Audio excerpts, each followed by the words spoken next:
तो hello everyone, तो welcome to my YouTube channel. तो मैं हूं आपका साहिल भैया और आज के इस वीडियो में दोस्तों हम लोग क्लास 10 फिजिक्स का chapter 2 human I and colourful world दोस्तों हम लोग पढ़ने वाले हैं। और इस चैप्टर में दोस्तों मैं बेस्ट नोट्स तुम लोगों को देने की कोशिश कर रहा हूं जो कि तुम्हारे बोर्ड एग्जामिनेशन में बहुत ही हेल्पफुल रहेगा। एकदम इससे बाहर बेस्ट नोट्स तुमको कहीं भी यूट्यूब पे मिलने वाला नहीं है। मैं गारंटी दे रहा हूँ इस पूरे नोट्स को दोस्तों तुम अगर कर लिए और कवर करते हुए तुमने अगर इसको प्रिपेयर कर लिया तो इससे बाहर तुम्हें कुछ नहीं करना पड़ेगा। ठीक है, मैंने भी अपने टाइम पे same to same notes follow किया था दोस्तों। मेरे को एक भी क्वेश्चन इस चैप्टर से छूटा नहीं था, एकदम परफेक्टली मैच करता है क्वेश्चन, इसी से रिलेटेड इसी के बेसिस पे तुम्हें क्वेश्चन आने वाला है।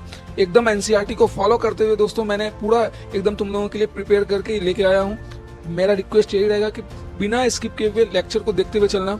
हो सकता है दोस्तों लेक्चर लंबा हो, लेकिन मैं गारंटी दे रहा हूं कि अगर तुम पूरे लेक्चर को कंटिन्यूसली देखते बनोगे तो तुम्हें एक भी मार्क्स एग्जामिनेशन में छूटने वाले नहीं है। ठीक है, और मैंने दोस्तों ऑलरेडी क्लास 10th के साइंस का जितना भी चैप्टर स्टार्टिंग के हैं, फिजिक्स, केमिस्ट्री और बायोलॉजी के live processes, chemical reaction and equations, acid, basis and salts और फिर लाइट रिफ्रैक्शन और रिफ्लेक्शन वाला चैप्टर मैंने पूरा पढ़ा के दोस्तों बहुत अच्छे से रखा है। तुम जाकर देख सकते हो दोस्तों, मैं डिस्क्रिप्शन में लिंक अटैच कर दूंगा प्लेलिस्ट का। साइंस का क्लास 10th का प्लेलिस्ट है, चैनल पे भी तुम विजिट कर लोगे तो बहुत अच्छा रहेगा। ठीक है, तो दोस्तों चैप्टर को स्टार्ट करने से पहले मेरा रिक्वेस्ट यही रहेगा कि जाकर तुरंत चैनल को सब्सक्राइब कर लेना और साहिल भाई को सपोर्ट दिखाना। क्लास 10th के दोस्तों सोशल साइंस से रिलेटेड, साइंस से रिलेटेड मैं पूरा एकदम लेक्चर यहाँ पे प्रोवाइड करने के लिए तत्पर हूँ। तुम्हारा पूरा फुल सपोर्ट मेरे को चाहिए, प्लीज सपोर्ट दिखाओ। ठीक है, जाकर तुरंत चैनल को सब्सक्राइब करो। अब हम लोग स्टार्ट करते हैं हमारा जो चैप्टर है human I and colourful world. ठीक है, हम लोग जो मनुष्य हैं, ठीक है, या फिर कोई भी लिविंग ऑर्गेनिज्म है, सभी में आंख होते हैं। ठीक है, या फिर कुछ कुछ कोई एक्सेप्शन में ही होंगे लिविंग ऑर्गेनिज्म जिनको आंख नहीं होता होगा। ठीक है, लेकिन ऑलमोस्ट सभी को आंख होता है। ठीक है,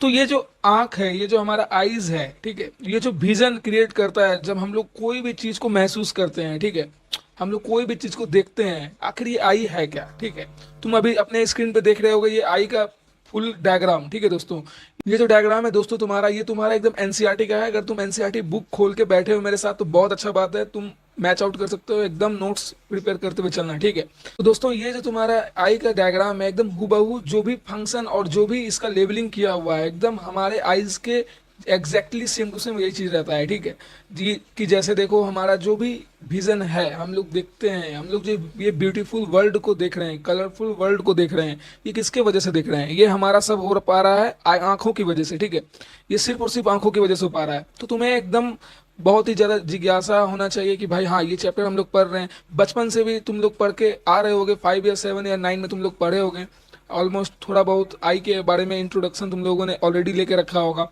लेकिन इस चैप्टर में दोस्तों हम लोग एकदम पूरा जानने वाले हैं कि भाई हाँ, अगर कुछ चीज हो रही है हमारे सामने में, हम लोग जो चीज देख रहे हैं तो वो कैसा इम्पैक्ट डालता है आंखों पे, तो हमें कैसा दिखता है। ठीक है, एग्जैक्टली तो इस चीज को हम लोग इस चैप्टर में पढ़ने वाले हैं। ठीक है, तो इस चैप्टर को स्टार्ट करेंगे दोस्तों बिना टाइम वेस्ट किए हुए। हम लोग डायरेक्ट इस चैप्टर के टॉपिक पे चलते हैं जो हमारा ह्यूमन आई दोस्तों टॉपिक है। ये जो तुम्हारा दोस्तों ह्यूमन आई का तुम्हारा डायग्राम है, एकदम दोस्तों तुम्हें ये पता रहना चाहिए। ठीक है, ये एकदम डायग्राम तुम्हारे एग्जामिनेशन में आ सकता है लेबल करने के लिए। ठीक है, मेरे टाइम पे भी इससे आया था लेबल करने के लिए, और एक लेबल था तुम्हारा रिप्रोडक्शन वाला चैप्टर से, जो कि फीमेल रिप्रोडक्टिव सिस्टम को लेबलिंग करना था। ठीक है, तो आता है, इसलिए तुमको लेबलिंग याद रखना है कहाँ पे क्या है। ठीक है, और हर चीज़ अभी हम लोग पढ़ने वाले हैं।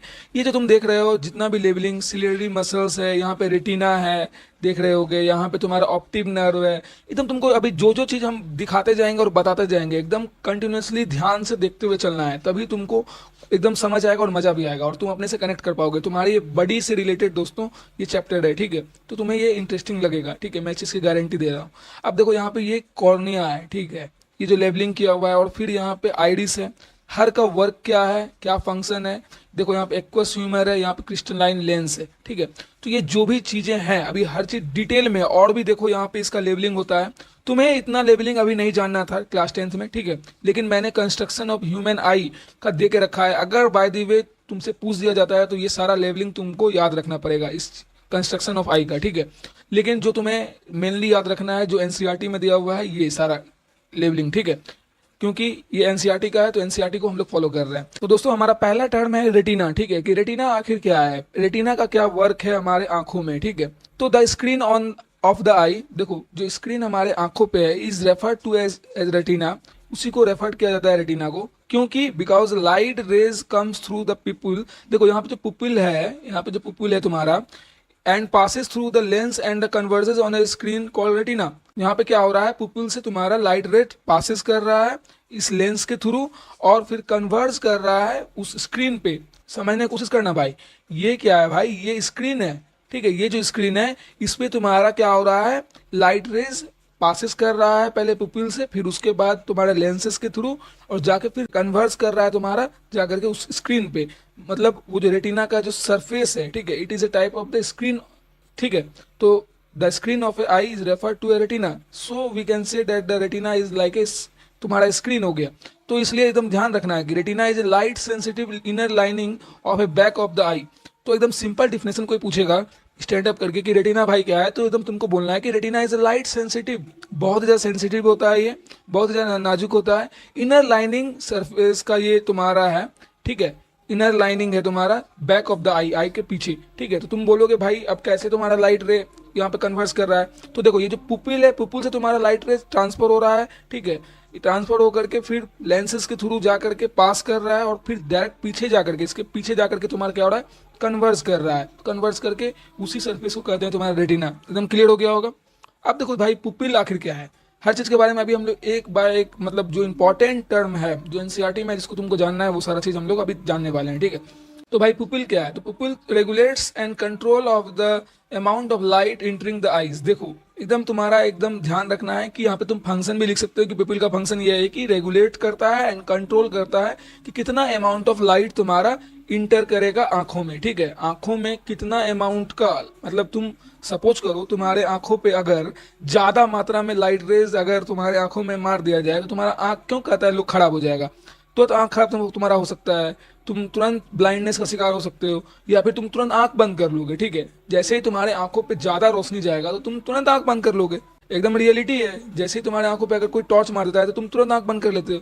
तो ये सब चीज किसकी वजह से हो रहा है, ये पुपिल की वजह से हो रहा है, ठीक है, जो तुम्हारे आंखों पे, क्योंकि वो ज्यादा अमाउंट ऑफ लाइट को मतलब इंटरिंग करने से रोकता है और बचाता है, ठीक है। और वो डिसाइड करता है कि भाई कितना अमाउंट ऑफ लाइट तुम्हारा आंखों में जाना चाहिए और कंट्रोल करता है, रेगुलेट्स करता है कि कितना अमाउंट्स ऑफ लाइट तुम्हारे आंखों में इंटर होना चाहिए, ठीक है। अब हमारा सेकंड पॉइंट क्या कह रहा है कि a clear watery fluid called the aqueous humour fills the space between the cornea and the iris. ये जो एक्वस ह्यूमर था भाई, अभी एक्वस ह्यूमर का यहाँ पे तुमको दिखाई देगी लेबलिंग किया हुआ है, तो ये जो एक्वस ह्यूमर यहाँ पे है ये क्या कर रहा है, ये एक वाटरी फ्लूइड जैसा है जो कि तुम्हारे कॉर्निया और आइरिस के बीच में है, जो कि फिल्स कर रहा है स्पेस को, जो कॉर्निया और आइरिस के बीच का जो स्पेस है उसको ये एक्वस ह्यूमर फिल कर रहा है। एक वाटरी फ्लूइड लाइक सब्सटेंसेस है, ठीक है। It is A fluid, watery fluid like substances which फिल्स the space between the cornea and iris, ठीक है। अब देखो aqueous humour nourishes the cornea and the lenses and gives the eye its shape. देखो ये तुम्हारा एक्वस ह्यूमर है, तुम जो मनचाहा रूप से आंख को ऐसे ऐसे घुमा लेते हो, ठीक है, जिस तरह का तुमको जो रूप देखना पड़ता है, जो तुम देखना चाहते हो, वो सारा चीज जो आंख खुद ब खुद एडजस्ट करता है वो एक्वस ह्यूमर के हेल्प से भी करता है। क्योंकि एक्वस ह्यूमर क्या कर रहा है, नरिशेस कर रहा है, वो तुम्हारा पोषण कर रहा है कॉर्निया का, कि कॉर्निया का हेल्थ तुम्हारा सही रहे, ठीक है, कॉर्निया अच्छे से रहे, एकदम नरिश कर रहा है। एंड लेंसेज, जो लेंस लगा हुआ है तुम्हारा यहाँ पे, ठीक है, क्रिस्टलाइन लेंस जो है उसको भी वो प्रोटेक्ट कर रहा है, गिव्स द आई, और उसको क्या कर रहा है तुम्हारा शेप दे रहा है कि किस तरह का शेप देंगे तो कैसा क्या ऑब्जेक्ट का फॉर्मेशन होगा, ठीक है। अब हमारा लास्ट पॉइंट कह रहा है कि situated behind the iris and pupil is colourless. ध्यान रखना भाई कि ये जो सिचुएटेड कहाँ रहता है, behind the iris and pupil के बिहाइंड, ठीक है, जो कि कलरलेस होता है, transparent structure called crystalline lens. ये जो तुम्हारा क्रिस्टलाइन लेंस का बात हो रहा था अभी कि हाँ भाई, अगर कोई तुमसे पूछ देगा कि भाई बताओ क्रिस्टलाइन लेंस किसको कहते हैं, तो it is a type of transparent structure which is situated behind the iris and pupil which are colourless, ठीक है। तो हो गया तुम्हारा वो क्रिस्टलाइन लेंस, ठीक है ना बच्चा, समझ में आ रहा है। अब देखो आइरिस तुम्हारा क्या है, आइरिस के बारे में अभी बात आई थी, तो iris is a coloured part of the eye. क्या है भाई, ये कलर्ड पार्ट है आई का, आंखों का ये कलर्ड पार्ट है।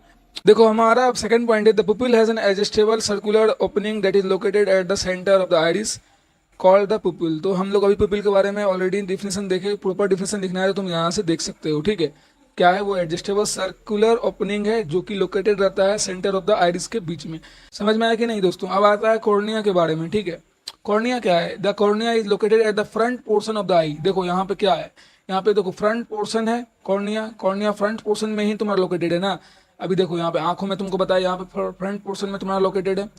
अब देखो, it is transparent window that bulges outwards. देखो ये क्या है, तुम्हारा ट्रांसपेरेंट विंडो है जो कि क्या करे, ब्लज आउटवर्ड। तो ब्लजेस आउट्स का मतलब क्या होता है, ब्लजेस आउटवर्ड्स का मतलब होता है having a convex shape. Convex shape तुम्हारा रहता है तो तुम्हारा हो गया ब्लजेस आउटवर्ड, ठीक है। It is responsible for the maximum refraction. देखो मैक्सिमम रिफ्रैक्शन के लिए भी रिस्पॉन्सिबल तुम्हारा कॉर्निया ही है, एकदम तुमको ध्यान रखना है, ठीक है बच्चा। देखो बेंडिंग जो तुम्हारा हो रहा है, ये जो तुम्हारा मैक्सिमम रिफ्लेक्शन की वजह से होता है, जो कि रिस्पॉन्सिबल है तुम्हारा cornea of the light that enter the eye. देखो जो लाइट रे तुम्हारे आंखों के अंदर आती है, उसका जो रिस्पॉन्सिबिलिटी जो है, मतलब जो रिस्पॉन्सिबल है उसको रिफ्लेक्शन कराने की, मैक्सिमम रिफ्लेक्शन या बेंडिंग कराने की, तो वो तुम्हारा कॉर्निया की ही है, ठीक है। Behind the cornea is a ring shaped membrane called iris. अब देखो आइरिस का जो तुम्हारा डिफिनेशन कोई पूछेगा तो कि आइरिस क्या है, तो तुमको यहाँ पे लिखना है कि बिहाइंड द कॉर्निया के बिहाइंड जो रिंग शेप्ड मेम्ब्रेन है, ठीक है, रिंग शेप लाइक तुम्हारा जो मेम्ब्रेन है, इसको कहेंगे तुम्हारा आइरिस, ठीक है ना। एकदम तुमको पता रहना चाहिए भाई कि आइरिस किसको कहते हैं, ठीक है। फिर तुमको पता रहना चाहिए कि भाई पुपिल किसको कहते हैं, ठीक है।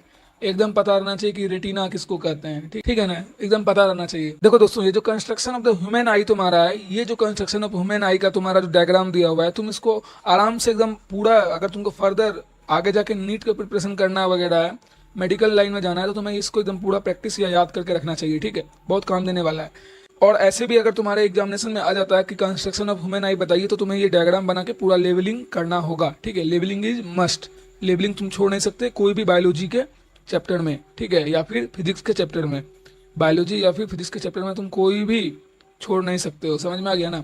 अब तुम्हारा है reason of having two eyes for vision.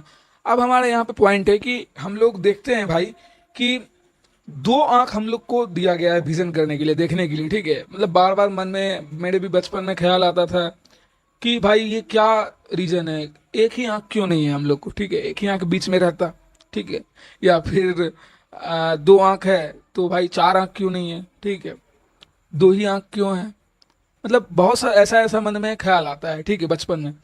तो ये जो तुम्हारा चैप्टर में हम लोग ये रीजन अभी देखेंगे, तो तुम्हारा इसका आंसर मिल जाएगा कि दो ही आंख क्यों है, ठीक है। Reason of having two eyes for vision, देखने के लिए जो दो तुम्हारा रीजन है दो आंखों का। तो पहला पॉइंट ये है, तुम्हारा रीजन है कि two eyes give a wider field of view.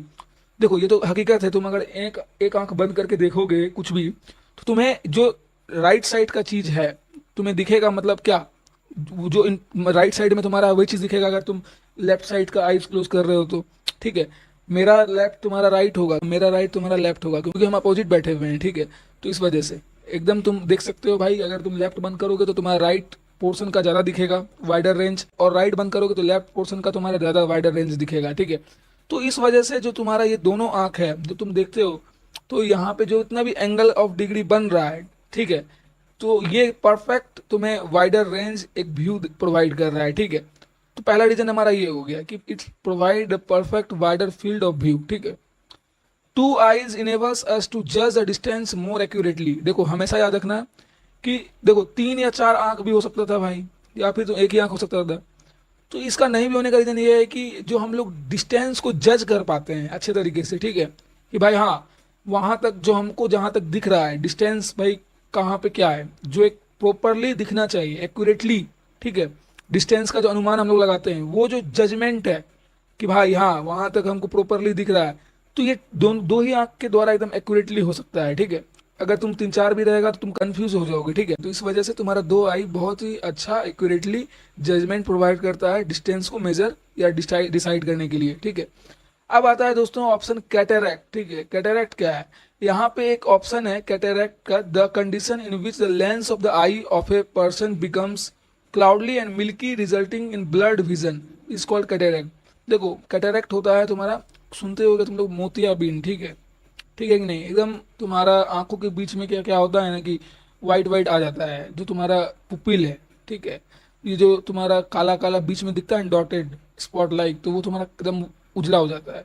तो ये जो कंडीशन है ये क्या है, इन विच लेंस क्या हो जाता है पर्सन का जो नेचुरल लेंस है बिकम क्लाउडी एंड मिल्की हो जाता है, इसलिए वाइट दिखने लगता है। रिजल्टिंग क्या, इसका परिणाम ये होता है कि तुम्हें ब्लड विजन दिखने लगता है, जिसको कहते हैं कैटरेक्ट। तो इसके बारे में अभी हम लोग बहुत अच्छे से पढ़ने वाले हैं कि कैटरैक्ट का रीजन क्या है, defect of vision and their correction में पढ़ने वाले हैं। मैंने अभी इसलिए थोड़ा सा यहाँ पे लेके रखा था ताकि तुम्हें मज़ा आ जाए, तुम्हें मतलब पता चले कि भाई हाँ साहिल भैया ने हर चीज़ को मेंशन करके रखा है और बाद में ही बताने वाले हैं, ठीक है। अब देखो फार पॉइंट तुम्हारा क्या होता है, नियर पॉइंट क्या होता है, आई लेंस क्या है, ब्लाइंड स्पॉट क्या है और आई इल्ड्स क्या है, ठीक है। ये सारा चीज़ जाना जरूरी है, इंपॉर्टेंट टर्म्स है। तो फार पॉइंट कहते हैं the farthest point up to which the eye can see the object clearly is called the far point of the eye. देखो मतलब कि ये कि जो जितना दूरी तक फारदेस्ट पॉइंट है, जहां तक आंख तुम्हारा देख सकता है ऑब्जेक्ट को, वो भी क्लियरली, ठीक है, is called far point of the eye. ये सारा डिफिनेशन है जो तुम्हारे पीरियोडिक टेस्ट वगैरह में एग्जामिनेशन में आ सकते हैं, ठीक है।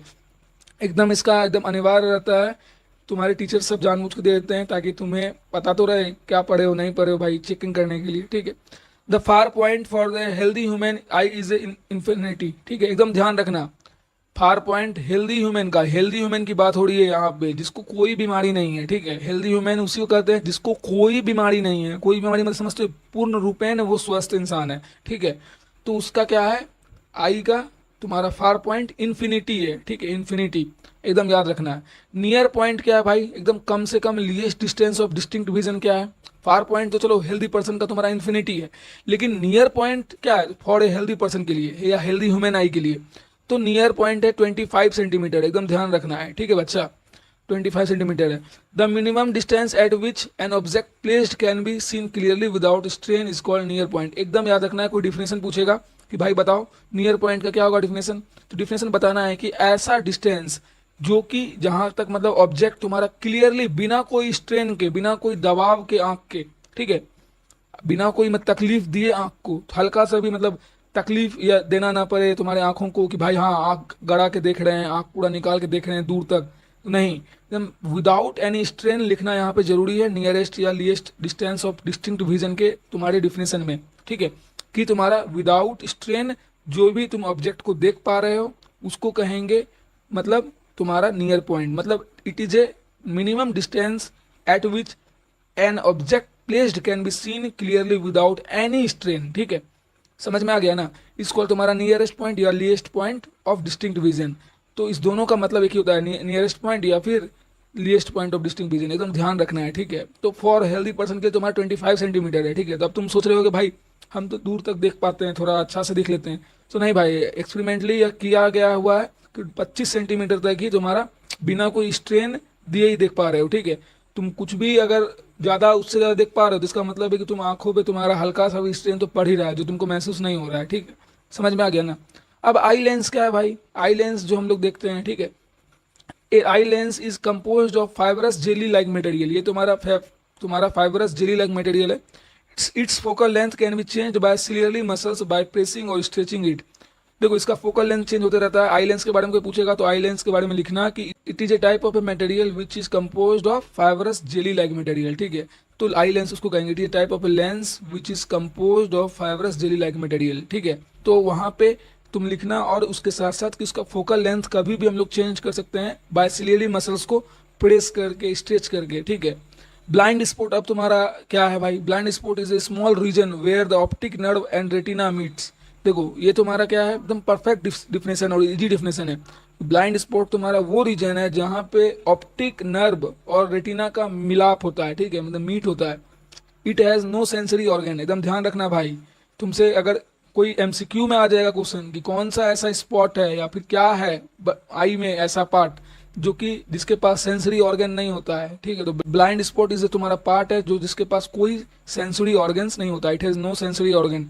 तो आई इल्ड्स क्या है भाई, अब आई इल्ड्स क्या है, protect the I from dust and other foreign particle. देखो आई इल्ड्स तुम्हारा जो तुम देख रहे हो, ठीक है, तो ये जो चीज है ये प्रोटेक्ट करता है आंखों को डस्ट से और अदर फॉरेन पार्टिकल। तुम्हारे आंख में जैसे ही घुसता है तुम आंख बंद कर लेते हो, ठीक है, तो प्रोटेक्ट कर रहा है तुम्हारे आंखों को डस्ट से और बाहरी किसी तुम्हारे जान, मतलब देखो आंखों के लिए तो तुम्हारे बाहर का कुछ भी तुम्हारे आंख में घुस जाएगा तो वो तो तुम्हारे आंखों के लिए फॉरेन पार्टिकल ही है ना, विदेशी पार्टिकल, ठीक है कि नहीं, देसी नहीं विदेशी, वो तो जान नहीं रहा है ना भाई, उसके लिए तो देसी पार्टिकल उसके अंदर वाला चीज है, ठीक है, लेकिन विदेशी पार्टिकल जो बाहर से तुम आंख में डाल दे रहे हो तो इसके लिए प्रोटेक्ट के लिए, ठीक है, ये तुम्हारा आइल्ड्स काम करता है, ठीक है, प्रोटेक्ट करता है तुम्हारे डस्ट और फॉरेन पार्टिकल से, समझ में आ गया ना। अब देखो भाई तुम्हारा है द लेंस, ठीक है। तो अब हम लोग लेंस पे आते हैं कि भाई लेंस आखिर क्या है। It is a type of, तुम्हारा ये भी जेली टाइप ट्रांसपेरेंट मटेरियल है and is a bio convex. एकदम याद रखना है इस टर्म को, एकदम कान खोल के सुन लो और लिख भी लेना इस टर्म को भाई, एकदम याद रहना चाहिए कि बायो कन्वेक्स स्ट्रक्चर होता है, ठीक है, लेंस का, ठीक है। It is made of jelly type transparent material, jelly type तुम्हारा ट्रांसपेरेंट मटेरियल से तो बना ही हुआ है, लेकिन बायो कन्वेक्स स्ट्रक्चर होता है इसका लेंस का। The eye lens form an inverted real image of the object on the retina. तो याद रखना कि ये किस तरह का इमेज बनाता है, ठीक है, रेटिना पे जाकर के ये ऑब्जेक्ट का इन्वर्टेड रियल इमेज फॉर्म करता है रेटिना पे लेंस, ठीक है। तो लेंस के बारे में तुम्हें इतना पता रहना चाहिए, ठीक है दोस्तों। अब आता है सस्पेंसरी लिगामेंट, ठीक है। अब आता है तुम्हारा सस्पेंसरी लिगामेंट क्या है। देखो दोस्तों, मैं एकदम बेसिक से तुम्हारा जो तुम लाइन बाय लाइन एनसीईआरटी अभी पढ़ोगे तो ये सारा चीज तुमको मिलने वाला है, ठीक है, एनसीईआरटी में।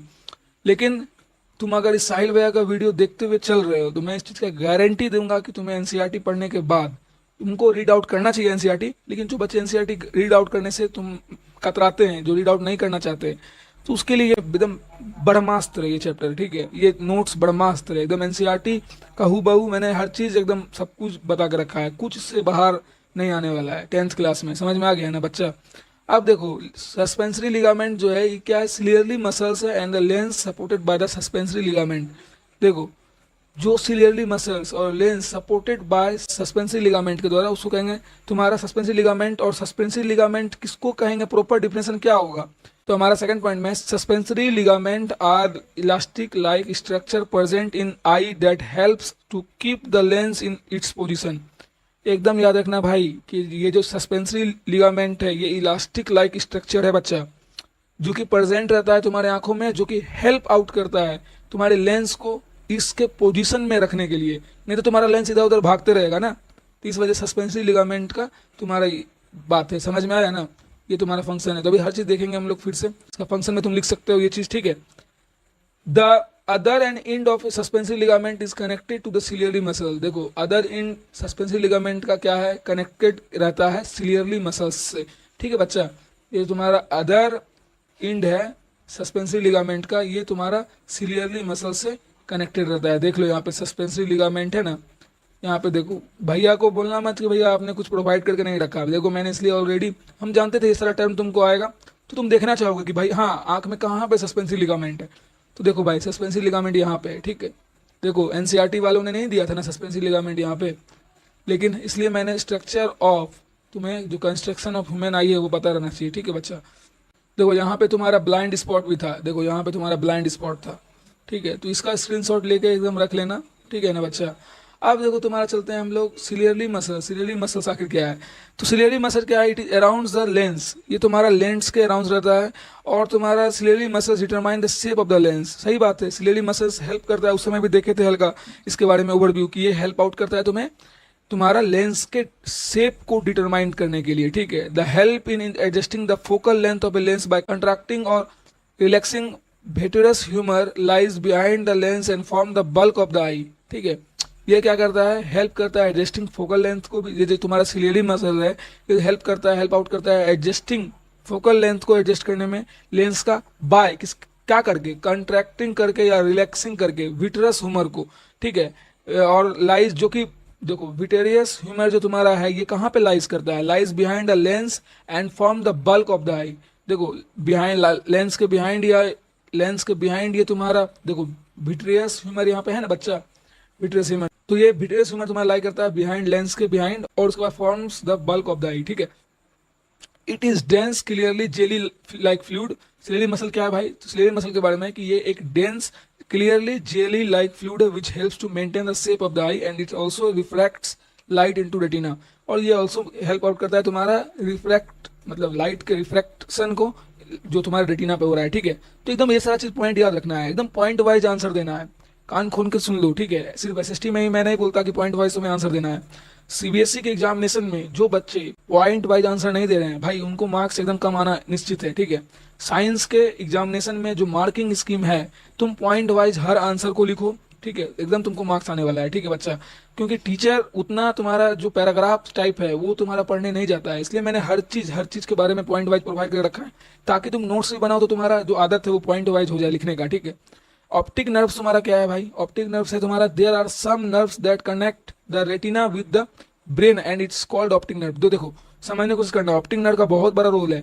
ये क्या करता है, तुम्हारा रेटिना को ब्रेन से कनेक्ट करता है, ठीक है बच्चा, जिसको कहते हैं ऑप्टिक नर्व। ये कुछ नर्व्स हैं जो कि तुम्हारे रेटिना को डायरेक्ट ब्रेन से कनेक्ट करता है, और it is located at the back of the eye, तुम्हारे आंख के पीछे लोकेटेड है। और कोई पूछ देगा तुम्हारा ऑप्टिक नर्व का लोकेशन क्या है, तो it is located in the back to the eye, तुमको बोलना है बैक ऑफ द आई, ठीक है। ऑप्टिक नर्व्स आर बंडल, तो ऑप्टिक नर्व का तुम्हारा डिफिनेशन पूछेगा प्रॉपर, क्या लिखोगे? तो optic nerves are bundle of over 1 million nerves fiber, याद रखना भाई, मतलब 1 मिलियन से भी ज्यादा, ठीक है, नर्व्स फाइबर उसमें है, वो बंडल है, गुच्छा है, ठीक है तुम्हारा 1 मिलियन मतलब 10 लाख नर्व फाइबर से भी तुम्हारा उसमें ज्यादा नर्व्स है, उसका बंडल है वो, जो कि कैरी करता है visual message from the retina to the brain. एकदम मेन फंक्शन है तुम्हारा ऑप्टिक नर्व का, कि तुम्हारा पहली बात कि ये तो कनेक्ट करता है तुम्हारे रेटिना को ब्रेन से, दूसरा ये कि कैरी करता है मैसेजेस को, विजुअल मैसेज जो तुम देख रहे हो, अरे तुम सामने देख रहे हो, तुम हमको देख रहे हो, तुम पढ़ रहे हो, जो तुम देख रहे हो अभी तुम देख रहे हो स्क्रीन पे, ठीक है मेरे साथ साथ, तो ये जो तुम देख रहे हो तुम्हारे दिमाग को कौन भेज रहा है? ये तुम्हारा ऑप्टिक नर्व से भेज रहा है, ठीक है। देखने के बाद जो विजुअल मैसेज तुम फील कर पा रहे हो, समझ पा रहे हो देखने के बाद, तो इस चीज को ब्रेन को ये भेज रहा है, ठीक है, समझ में आ गया? रेटिना से ब्रेन को भेज रहा है ऑप्टिक नर्व। अब देखो फंक्शन हम लोग देखते जाते हैं तुरंत, और तुरंत जल्दी जल्दी कवर करते हैं कि क्या सब फंक्शन है भाई। कॉर्निया का क्या है? It reflect the light falling on it, एकदम शॉर्ट टर्म फंक्शन है, एकदम ध्यान रखना है, कोई लेंदी मैंने नहीं लेके रखा है, जो मेन है फैक्ट है जो तुमको लिखना है एग्जामिनेशन में, फंक्शन अगर आ जाता है तो यही सारा लिखना है, ठीक है। अब तुम्हारा it reflect the light falling on it, जो तुमको कॉर्निया का हो गया तुम्हारा कि रिफ्लेक्ट करता है लाइट को जब उस पर पड़ता है तो, ठीक है। और फिर हो गया तुम्हारा आइरिस का, iris control the size of the pupil, size of the pupil तुम्हारा कंट्रोल करता है, और वो क्या है? कलर, कलर पार्ट है, इस चीज को भी ध्यान रखना है, ये भी लिख सकते हो तुम फंक्शन में, ठीक है। पुपिल क्या है? It control the amount of light entering the I. Pupil का क्या काम है भाई? पुपिल का काम है कि जितना भी अमाउंट ऑफ आंख, कितना लाइट तुम्हारे आंखों को मतलब पड़ना चाहिए, ऐसा नहीं कि तुम भाई हाँ अब हम 10,000 वोल्ट का लाइट तुम्हारे आंखों पे मार देते हैं, ठीक है, तो भाई हो गया तुम्हारा, खत्म हो जाएगा वहीं पे आंख, ठीक है। तो मतलब यही चीज रहता है भाई कि एकदम ध्यान रखना है, पुपिल तुम्हारा ध्यान रखता है कितना अमाउंट ऑफ लाइट तुम्हारे आंखों में इंटर करना चाहिए। तुम्हारे हानि के लिए तो ज्यादा लाइट तो नहीं आ रहा है, इस वजह से तुम्हारा आंख ही बंद हो जाएगा तुरंत, ठीक है। अब देखो क्या कह रहा है, क्रिस्टलाइन लेंस किसको कहते हैं भाई? उसका फंक्शन क्या है? It is a convex lens which converges the light rays coming from the object to form an image on retina. एकदम याद रखना है, क्रिस्टलाइन लेंस का बहुत बड़ा रोल है, ये एक टाइप ऑफ कन्वेक्स लेंस है जो कि कन्वर्स कर देता है लाइट रेज को, जब लाइट रेज आती है ऑब्जेक्ट से, ताकि इमेज फॉर्मेशन हो सके रेटिना पे, ठीक है। सिलियरली मसल क्या है भाई? They holds the lens and change its focal length by pressing और स्ट्रेचिंग इट, ठीक है। सिलियरली मसल तुम्हारा ये है कि ये होल्ड करता है तुम्हारे लेंस को, ताकि इधर उधर तुम्हारा लेंस भाग ना जाए, ठीक है। सिलियरली मसल का ये तुम्हारा कार्य है, जो नेचुरल लेंस है तुम्हारा अंदर में, उसको होल्ड करता है, होल्ड करके उसके फोकल लेंथ को कैसे उसका चेंज होगा। देखो तुम आंख को प्रेस करते हो, ऐसे से करते हो, ठीक है, स्ट्रेच करते हो, तुम्हारा फोकल लेंथ हल्का हल्का चेंज होता होगा। तुम आंख को पूरा एकदम रगड़ के, रब करके, स्ट्रेच करके, प्रेस करके एक बार फिर से देखना, तो भाई एकदम तुम्हें ऊपर नीचे कुछ कुछ दिखेगा, ठीक है। तो ये सारा चीज फोकल लेंथ उस समय एडजस्ट होते रहता है, तो इस वजह से समझ में आ गया ना। अब तुम्हारा फंक्शन क्या है भाई? रेटिना का फंक्शन, रेटिना का फंक्शन है it is A delicate membrane having light sensitive cells which generate electrical impulse. ये तुम्हारा डेलिकेट मेम्ब्रेन है जो कि लाइट सेंसिटिव सेल्स को कैरी किए हुए रहता है, विच जनरेट इलेक्ट्रिकल इंपल्स, जो कि जनरेट करता है रेटिना, ठीक है, जो कि फिर मैसेज भेजता है ब्रेन को with the help of optic nerve. तुम ये सारा चीज भी अपने मन से कनेक्ट करके लिख सकते हो अगर तुम्हें पूरा कॉन्सेप्ट पता है तो, ठीक है, कि रेटिना का क्या वर्क है, फिर तुम्हारा ऑप्टिक नर्व्स का क्या कॉन्सेप्ट है। तो ये सारा चीज अभी तुमको बता दिया मैंने ऑलरेडी, ठीक है। देखो ऑप्टिक नर्व, सिलियरी मसल, सारा चीज अभी कवर हो चुका है, ठीक है बच्चा। अब देखो सिलेरिया क्या है भाई? Protect our outer coat, outer coat को कवर करता है, ये प्रोटेक्ट करता है। कंजक्टिवा क्या है भाई? कंजक्टिवा है covers the outer surface visible part of the eye, जो तुम्हारा आंख है, ठीक है, आंख को ये प्रोटेक्ट करता है, जो आंख तुम्हारा दिख रहा है बाहर से, ठीक है, व्हाइट व्हाइट और व्हाइट उजला उजला, तो ये कंजक्टिवा तुम्हारा हेल्प आउट करता है आउटर सरफेस ऑफ जो तुम्हारा जो आई है, जो विजिबल पार्ट ऑफ आई है, उसको कवर्स करने में हेल्प आउट करता है, ठीक है। एक्वस ह्यूमर क्या है भाई? प्रोवाइड्स, अभी एक्वस ह्यूमर और विटेरियस ह्यूमर के बारे में आया था, ठीक है। अभी देखो यहाँ पे एक्वस ह्यूमर और विटेरियस ह्यूमर का तुम्हारा कंस्ट्रक्शन में भी देखो विटेरियस ह्यूमर तो तुम्हारा यहीं पे है, एनसीईआरटी का भी लेबलिंग में है, यहाँ पे देखो तुम्हारा विटेरियस ह्यूमर भी है और एक्वस चैम्बर भी है तुम्हारा, ठीक है। तो एकदम तुमको ध्यान रखना है कि एक्वस चैम्बर और विटेरियस ह्यूमर का क्या एकदम रोल है, फंक्शन है भाई। तो एक्वस का है कि provide power to the cornea, aqueous humour provide करता है पावर कॉर्निया को। विटेरियस करता है provide the eye its form and shape, और उसको हेल्प आउट करता है तुम्हें कि आंखों को कैसे किस शेप में रखना है, ठीक है, ये भी हेल्प करता है। ऑप्टिक नर्व क्या करता है, transmit electrical signal to the brain. वही तुमको भी चीज़ बताया कि भाई ऑप्टिक नर्व का बहुत बड़ा रोल है, रेटिना से सिग्नल्स को उठा के कैरी करके तुम्हारा ब्रेन को ट्रांसफर करता है, ठीक है, इलेक्ट्रिकल सिग्नल्स को। वही इलेक्ट्रिकल सिग्नल का मतलब है जो तुमने देखा, विजुअल मैसेज जो तुमने देखा उसको कैरी करके फॉरवर्ड कर देना ब्रेन को, ठीक है। ये तुम्हारा काम है ऑप्टिक नर्व का। अब देखो वर्किंग ऑफ आई हम लोग देखते हैं कि भाई वर्किंग ऑफ आई तुम्हारा आ जाएगा कि भाई वर्किंग ऑफ आई कैसे वर्क करता है आंख, ठीक है, आईज कैसे वर्क करता है। The light falling on the eyes gate reflected through the cornea. पहला स्टेप है तुम्हारा स्टेप 1, एकदम याद रखना, step wise, step 1 to 6, 6 step है तुम्हारा। इस 6 स्टेप में तुम्हारा आई का वर्किंग होता है। पहले तुम्हारा लाइट फॉलिंग कर रहा है आई पे और गेट रिफ्लेक्टेड थ्रू कॉर्निया हो जा रहा है, ठीक है। सेकंड तुम्हारा है the amount of light is control by the people. तुम जानते हो जो भी तुम्हारा लाइट तुम्हारा आंखों पे पड़ा वो जो फिर कॉर्निया से भी रिफ्लेक्ट हो गया, रिफ्रैक्ट हो गया, ठीक है। तो ये अमाउंट ऑफ लाइट जो तुम्हारे आंखों पे आया ये भी कंट्रोल हो रहा है तुम्हारा फिर पिपल के द्वारा। और थर्ड स्टेप में तुम्हारा हो गया the eye lens converges the light raise and forms an image on the retina, ठीक है। थर्ड स्टेप में तुम्हारा क्या है कि आई लेंस फिर कन्वर्ज कर रहा है लाइट रेज को, ठीक है, एंड फॉर्म्स क्या कर रहा है इमेज को रेटिना पे, ठीक है।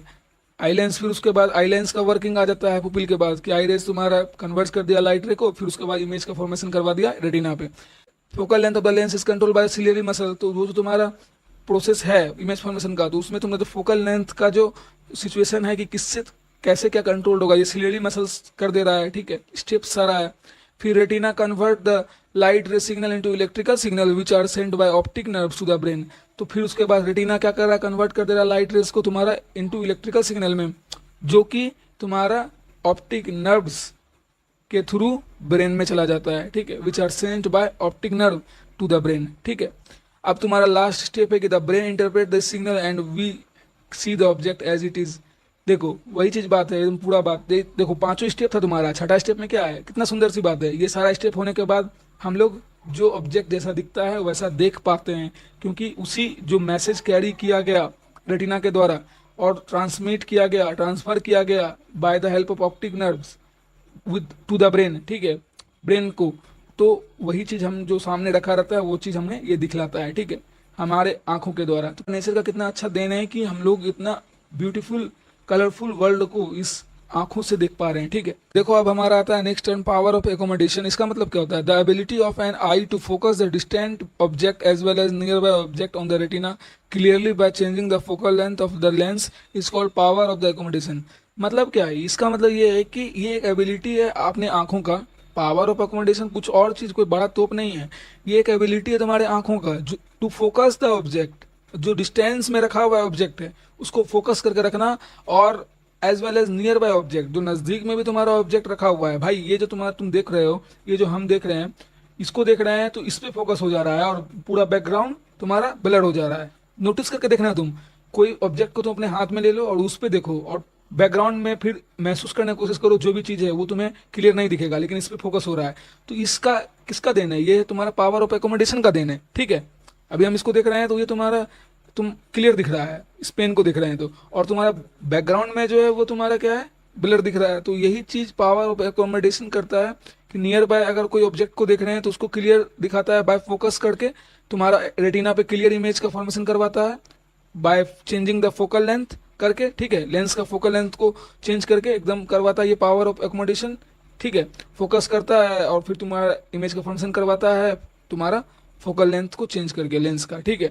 और तुम दूर पे भी देखते हो तो फिर तुम्हारा फोकल लेंथ चेंज करवा करके फिर दूर के ऑब्जेक्ट पे ज्यादा फोकस कर देगा, और तुम दूर के ऑब्जेक्ट को देखते टाइम अगर तुम नजदीक का कुछ देखोगे तो फिर क्या होगा भाई, फिर तुम्हारा ब्लर दिखेगा नजदीक का और दूर का तुम्हें क्लियर दिखेगा। तुम एकदम नोटिस करके देखो, दूर को कुछ देखो और फिर नजदीक को कुछ एकदम महसूस करके देखो कि भाई हाँ नजदीक का हम कुछ देख पा रहे हैं क्या, नहीं दिखेगा तुमको, वहां पे क्योंकि तुम्हारा फोकस सामने की ओर है, दूर की ओर है, ठीक है, डिस्टेंस में रखा हुआ ऑब्जेक्ट की ओर है, तो इसलिए, ठीक है। These are the main function और main role of the power of accommodation in the eyes, ठीक है। A normal eye has a power of accommodation which enables the object as a far as infinity. देखो infinity यहाँ पे term इसलिए use किया गया है कि हम लोग अगर मान लो पहाड़ पे चले गए, ठीक है, और पहाड़ से जाकर किसी सिटी को देख रहे हैं, तो जहां तक हमारी नजरें जाती है वहां तक हम लोग देख पाते हैं, ठीक है। तो जहां तक जा पा रहा है, एकदम याद रखना, ये इन्फिनिटी नहीं है, ये टेंस टू इन्फिनिटी है, कि हम भाई हाँ जहां तक जा पा रहा है वहां तक देख पा रहे हैं, ठीक है। और देख पा और जा पाता तो और देख पाते, टेंस टू इन्फिनिटी है, ठीक है, एकदम याद रखना भाई, टेंस टू इन्फिनिटी। तुम पूरा इन्फिनिटी को नहीं देख ले रहे हो, ठीक है, लेकिन टेंस टू इन्फिनिटी तक तुम जा रहे हो, ठीक है। मतलब तुम्हारा एक नॉर्मल आई का जो तुम्हारा पावर ऑफ एकोमोडेशन रहता है, जो कि दूर के ऑब्जेक्ट को तुम देख सकते हो, वो तुम्हारा फार एज, तो फार के लिए इन्फिनिटी है, और क्लोज के लिए क्या है, एकदम याद रखना, फार के लिए तुम्हारा इन्फिनिटी है और क्लोज के लिए तुम्हारा 25 सेंटीमीटर है, ठीक है, जो कि फोकस्ड होता है, फिर उसके बाद फोकल लेंथ को चेंजिंग करके रेटिना पे इमेज क्रिएट कराता है, ठीक है, पावर ऑफ एकोमोडेशन। तो कितना ज़्यादा इंपॉर्टेंट रोल है पावर ऑफ एकोमोडेशन का, सोचो। इसके बिना तुम कोई भी चीज़ अच्छे तरीके से फोकसली रूप से नहीं देख पाते, हिलते रहता है हमेशा, ठीक है। समझने की कोशिश करो, कितना इंटरेस्टिंग चीज़ है, कितना मतलब इंटरेस्टिंग बातें हैं जो नेचर के द्वारा हम लोगों के लाइफ में ये सारा चीज़ हम लोग यूज कर रहे हैं, ठीक है। बहुत ही ज़्यादा इंटरेस्टिंग चीज़ है ना। आँख, ये आईज, तुम देख रहे हो, तुम नोट्स बना रहे हो, तुम नोट्स लिख रहे हो, ठीक है। इसके बिना तुम आंखों के बिना कुछ कर पाते क्या? नहीं कर पाते, है कि नहीं? कर पाते, लेकिन तुम्हें देखो बहुत कोई एक्सेप्शन ही होता है जो बिना आंखों का भी हर चीज कर पाता है, लेकिन मैक्सिमम लोग नहीं कर पाते हैं। तो वही बात है यहाँ पे, ठीक है भाई। अब देखो यहाँ पे कह रहा है कि defects of vision and their correction, हमारा टॉपिक आ जाता है कि बहुत सारे परेशानियां आती है हमारे आंखों के में, ठीक है। तो उसका करेक्शन कैसे होगा और उस परेशानी का सामना भी कैसे करेंगे, और उस परेशानी के बारे में भी तुमको जानना है, ठीक है। और आंखों में जो परेशानी आ रही है तो उसका करेक्शन कैसे करेंगे, उसका सुधार कैसे करेंगे, ठीक है। क्योंकि आंख को हेल्दी बना कर रखना है लाइफ टाइम, जब तक तुम्हारा जीवन है। तो हर लोग यही सोचता है कि हम हमारे आंखों पे चश्मा ना लगे, ठीक है। तो इस वजह से तुम्हें ये चीज ध्यान रखना है बच्चा, ठीक है। तो करेक्शन करने के लिए तो डिफेक्ट्स देखो, करेक्शन ऑफ नाइट ब्लाइंडनेस। अब यहाँ पाएगा नाइट ब्लाइंडनेस, क्योंकि नाइट ब्लाइंडनेस क्या होता है, ठीक है। Some person have the difficulty to see the object in dim light during night. देखो डीम लाइट मतलब होता है कम रोशनी में, तुम्हें रातों में अगर रात में तुम्हें कम रोशनी में बोले कोई चीज देख के बताओ कि भाई क्या है, तो तुम ठीक से देख के नहीं बता पाओगे अगर तुमको नाइट ब्लाइंडनेस है। तो नाइट ब्लाइंडनेस का मतलब यही होता है कि अगर तुम डिम लाइट में कोई भी चीज ठीक से क्लियरली रूप से देख के नहीं बता पा रहे हो, तो उसका मतलब है तुमको नाइट ब्लाइंडनेस है, तुमको डिफिकल्टी हो रहा है ऑब्जेक्ट को सी करने में इन डिम लाइट, ठीक है, ड्यूरिंग नाइट, ठीक है। This defect of I is called night blindness. यही डिफेक्ट, यही परेशानी, यही जो प्रॉब्लम है तुम्हारा आंखों से रिलेटेड, इसको कहेंगे नाइट ब्लाइंडनेस। एक टर्म दे दिया गया है, एकदम याद रखना भाई। बायोलॉजी और फिजिक्स में जो भी इंसिडेंट हो रहा है हम लोग उसको कोई ना कोई टर्म से एकदम तुम्हें डिनोट करते हैं, तो नाइट ब्लाइंडनेस को कहते हैं, ठीक है। अब देखो क्या कह रहा है तुम्हारा कि करेक्शन ऑफ नाइट ब्लाइंडनेस कैसे हो जाएगा। तो इसका एक ही उपाय है कि टेक ए डाइट, तुम्हें डाइट करना लेना होगा, ठीक है। डाइट अच्छा खासा लेना पड़ेगा, rich in vitamin A. Vitamin A का तुमको जो भी स्रोत है डाइट में, उस सारे फूड्स को रखना होगा और फिर उसको खाना होगा, ठीक है, विटामिन ए से रिलेटेड, ठीक है बच्चा। अब आता है काउज ऑफ नाइट ब्लाइंडनेस। क्यों हो जाता है नाइट ब्लाइंडनेस और किस वजह से हो जाता है। पहला तो है कि देखो सही बात है, डाइट में अगर विटामिन ए रख रहे हैं तो नाइट ब्लाइंडनेस तुमको नहीं होगा, और डाइट में अगर नहीं रख रहे हैं तो कमी हो जाएगा तुम्हारा विटामिन ए का शरीर में, ठीक है। बॉडी में तुम्हारा लैक ऑफ विटामिन ए हो जाएगा, तो इस वजह से तुम्हारा नाइट ब्लाइंडनेस का सामना करना पड़ सकता है तुमको। तो पहला पॉइंट तुम्हारा काउज तुमको मिल गया कि lack of vitamin A in the food. देखो तुम जो भोजन ले रहे हो अपने डाइट में, ठीक है, उसमें विटामिन ए का स्रोत ही नहीं है, तो तुम्हें नाइट ब्लाइंडनेस का सामना फ्यूचर में करना पड़ सकता है। तो इसलिए तुम्हें डाइट लेना है ऐसा जिसमें कि विटामिन ए भी अवेलेबल हो अच्छे मात्रा में। अब तुम्हारा है improper functioning of rod shaped cell. देखो रॉड शेप्ड सेल का अगर तुम्हारा एक सेल का नाम है ये रॉड शेप्ड सेल, इसके बारे में पढ़ेंगे। जब इम्प्रोपर फंक्शन होने लगता है इसका, क्यों इम्प्रोपर फंक्शन होने लगता है, रॉड शेप्ड सेल का respond to intensity variation in light. देखो ये जो रॉड शेप्ड सेल है ये इंटेंसिटी ऑफ लाइट को डिटरमाइन करने में हेल्प करता है, ठीक है। इंटेंसिटी ऑफ, कोई पूछ देगा कि भाई रॉड शेप्ड सेल का क्या वर्क है, तो ये तुम्हारा इंटेंसिटी ऑफ लाइट को डिटरमाइन करने में हेल्प आउट करता है। लेकिन अगर तुम्हारा इसी में इम्प्रोपर मतलब फंक्शनिंग करना, तुम्हारा इम्प्रोपरली करना स्टार्ट कर दे, मतलब तुम्हारा फंक्शन इम्प्रोपर वे से होने लगे रॉड शेप्ड सेल के द्वारा आंखों में, तो तुम्हारा क्या होगा, रिस्पॉन्ड जो है, intensity of the variation of light है वो तुम्हारा गड़बड़ाने लगेगा। तो इस वजह से तुम्हें नाइट ब्लाइंडनेस का सामना करना पड़ सकता है। तो इसलिए तुम्हें ध्यान रखना है, ठीक है। अब देखो देखो इस केस में है ना, इस केस में तुमको डॉक्टर से मिलने का सजेशन दिया जाता है, ठीक है। अगर रॉड से सेल का तुम्हारा इंटेंसिटी ऑफ लाइट से इधर उधर हो गया है देखने में, इस वजह से प्रॉब्लम हो रहा है, तो ठीक है। अब आता है हमारा नेक्स्ट पॉइंट, कलर ब्लाइंडनेस। देखो यही डिफेक्ट ऑफ विजन में हम लोग अभी चल रहे हैं। तो नाइट ब्लाइंडनेस था, अब आता है कलर ब्लाइंडनेस। कलर ब्लाइंडनेस किसको क्या होता है? कलर ब्लाइंडनेस उसी को होता है जिसका कोन्स विथ प्राइमरी कलर्स जैसे कि रेड हो गया, ब्लू हो गया, green are present in the retina, जिसके आंखों में रेड, ब्लू और ग्रीन प्रेजेंट है रेटिना में। If some cases cones are absent the distinction of the colour is not possible. एकदम ध्यान रखना है। ये कोन्स का क्या है भाई, मतलब कोन्स का तुम्हारा हो गया कि कोन्स का मतलब है कि ये डिस्टिंक्शन ऑफ कलर में हेल्प आउट करता है, ठीक है। डिस्टिंक्शन कौन कौन सा कलर है, क्या कलर है भाई, आंखों में कौन सा कलर जा रहा है, तो इस चीज का हेल्प आउट करता है तुम्हारा कोन्स, जो कि आंखों में अवेलेबल रहता है। तो ये डिस्टिंक्शन ऑफ कलर को करने में हेल्प आउट करता है। लेकिन अगर किसी में कोन्स का अब्सेंट पाया जा रहा है, ठीक है, इफ समवन में किसी में कोन्स अब्सेंट हो जाता है, मतलब प्रेजेंट नहीं रहता, अब्सेंट हो जाता है, तो डिस्टिंक्शन ऑफ कलर क्या है, पॉसिबल नहीं होगा, क्योंकि पता ही नहीं चल पाएगा भाई कि कौन सा कौन क्या कलर है। तो इस वजह से कलर ब्लाइंडनेस को कहेंगे। In such case the person is said to be colour blindness. वही चीज अभी तुमको बताया, तो इस केस में उसको कहा जाएगा कलर ब्लाइंडनेस तुमको है, ठीक है। समझ में आया कि नहीं आया? तो इसलिए रेड, ब्लू, ग्रीन प्रेजेंट होना बहुत ज्यादा जरूरी है। देखो सीधी सी बात है, याद रखना है कलर ब्लाइंडनेस वाले सिचुएशन में कि अगर कोन्स का अब्सेंट है किसी भी पर्सन के अंदर तो उसको कलर ब्लाइंडनेस होगा, क्योंकि कोन्स एक प्राइमरी कलर्स का कॉम्बिनेशन है जिसमें कि रेड, ब्लू कलर होती हैं, ठीक है। प्राइमरी कलर्स का मतलब क्या सब आता है प्राइमरी कलर में? रेड, ब्लू, ग्रीन ही आता है। तो कॉम्बिनेशन ऑफ प्राइमरी कलर जो कि रेड, ब्लू, ग्रीन है, जो कि प्रेजेंट होता है रेटिना में, अगर वो प्रेजेंट नहीं है, ठीक है, तो तुम्हारा हो जाएगा कलर ब्लाइंडनेस। क्योंकि कौन सा तुम्हारा वर्क क्या है, फंक्शन क्या है, डिस्टिंक्शन ऑफ कलर करना है कि कौन सा क्या कलर है। तो अगर तुम्हारा प्रेजेंट ही नहीं रहेगा कौन, तो तुम कैसे डिस्टिंक्शन ऑफ कलर कर पाओगे? So distinction of colour is not possible in that person, तो इसलिए उसको कलर ब्लाइंडनेस कहेंगे, ठीक है। तो कलर ब्लाइंडनेस का करेक्शन कैसे हो सकता है भाई? No cure is developed till now by science. सीधी सी बात है भाई, क्या अभी तक विज्ञान के द्वारा कोई भी इसका क्योर निकाला नहीं गया है, कोई भी उपाय निकाला नहीं गया है जिसके द्वारा इसका क्योर किया जा सके इसको, ठीक है। काउज क्या सब है भाई, किसके कारण हो सकता है?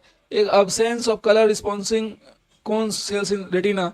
एक तो कलर रिस्पॉन्डिंग कौन जो तुम्हारा है वो अब्सेंस है, अभी तुमने बताया कि कौन सा अब्सेंट रहेगा तो इस वजह से तुम्हारा कलर ब्लाइंडनेस हो जाएगा। एक तो जेनेटिक डिसऑर्डर, ये तुम्हारा जेनेटिक डिसऑर्डर हो सकता है।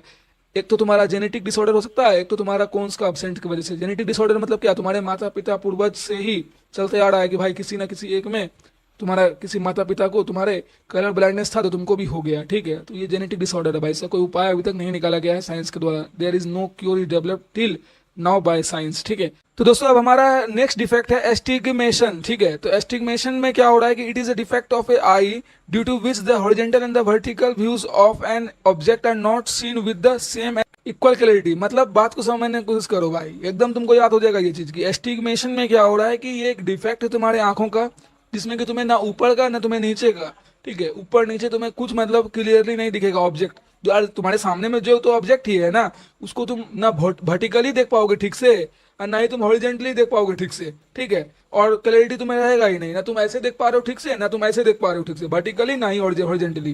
तो इस वजह से बच्चे एस्टिग्मेशन को डिफेक्ट्स कहा जाता है। और इसका करेक्शन क्या है और काउज क्या है भाई? अब देखो इसको, it can be cured by using the spectacles of cylindrical lens. ये तुम्हारा स्पेक्ट्रल्स ऑफ सिलिंड्रिकल लेंस के द्वारा क्योर्ड किया जाता है। और cylindrical lens have different curvature in horizontal and in vertical direction. देखो देखो सीधी सी बात है भाई, सिलिंड्रिकल लेंस में तुम्हारा वर्टिकल और हॉरिजॉन्टल कर्वेचर रहता है डिफरेंट टाइप का, तो इस वजह से करेक्शन में ये काम कर जाता है, ठीक है। और काउज तुम्हारा क्या है एस्टिग्मेशन का, तो इसका it is due to when the cornea of the eye lens और both are not perfectly spherical. ये तब होता है, इसका कारण ये है कि जब तुम्हारा कॉर्निया या फिर तुम्हारा आई लेंस या फिर दोनों आई लेंस या फिर कॉर्निया परफेक्टली तुम्हारा स्फेरिकल नहीं रहता है।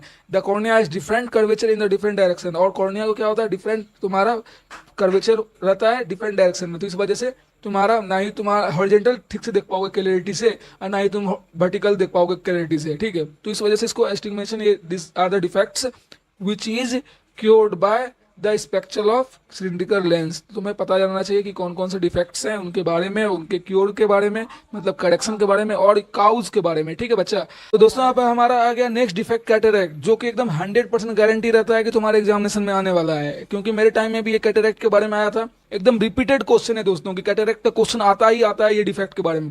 तुम्हारा एग्जामिनेशन में एस्टिग्मेशन के बारे में पूछे या ना पूछे, मतलब या फिर प्रोडिक्ट टेस्ट में पूछे या ना पूछे, लेकिन कैटरेक्ट के बारे में पूछता ही पूछता है। ठीक है, सीबीएसई वाला।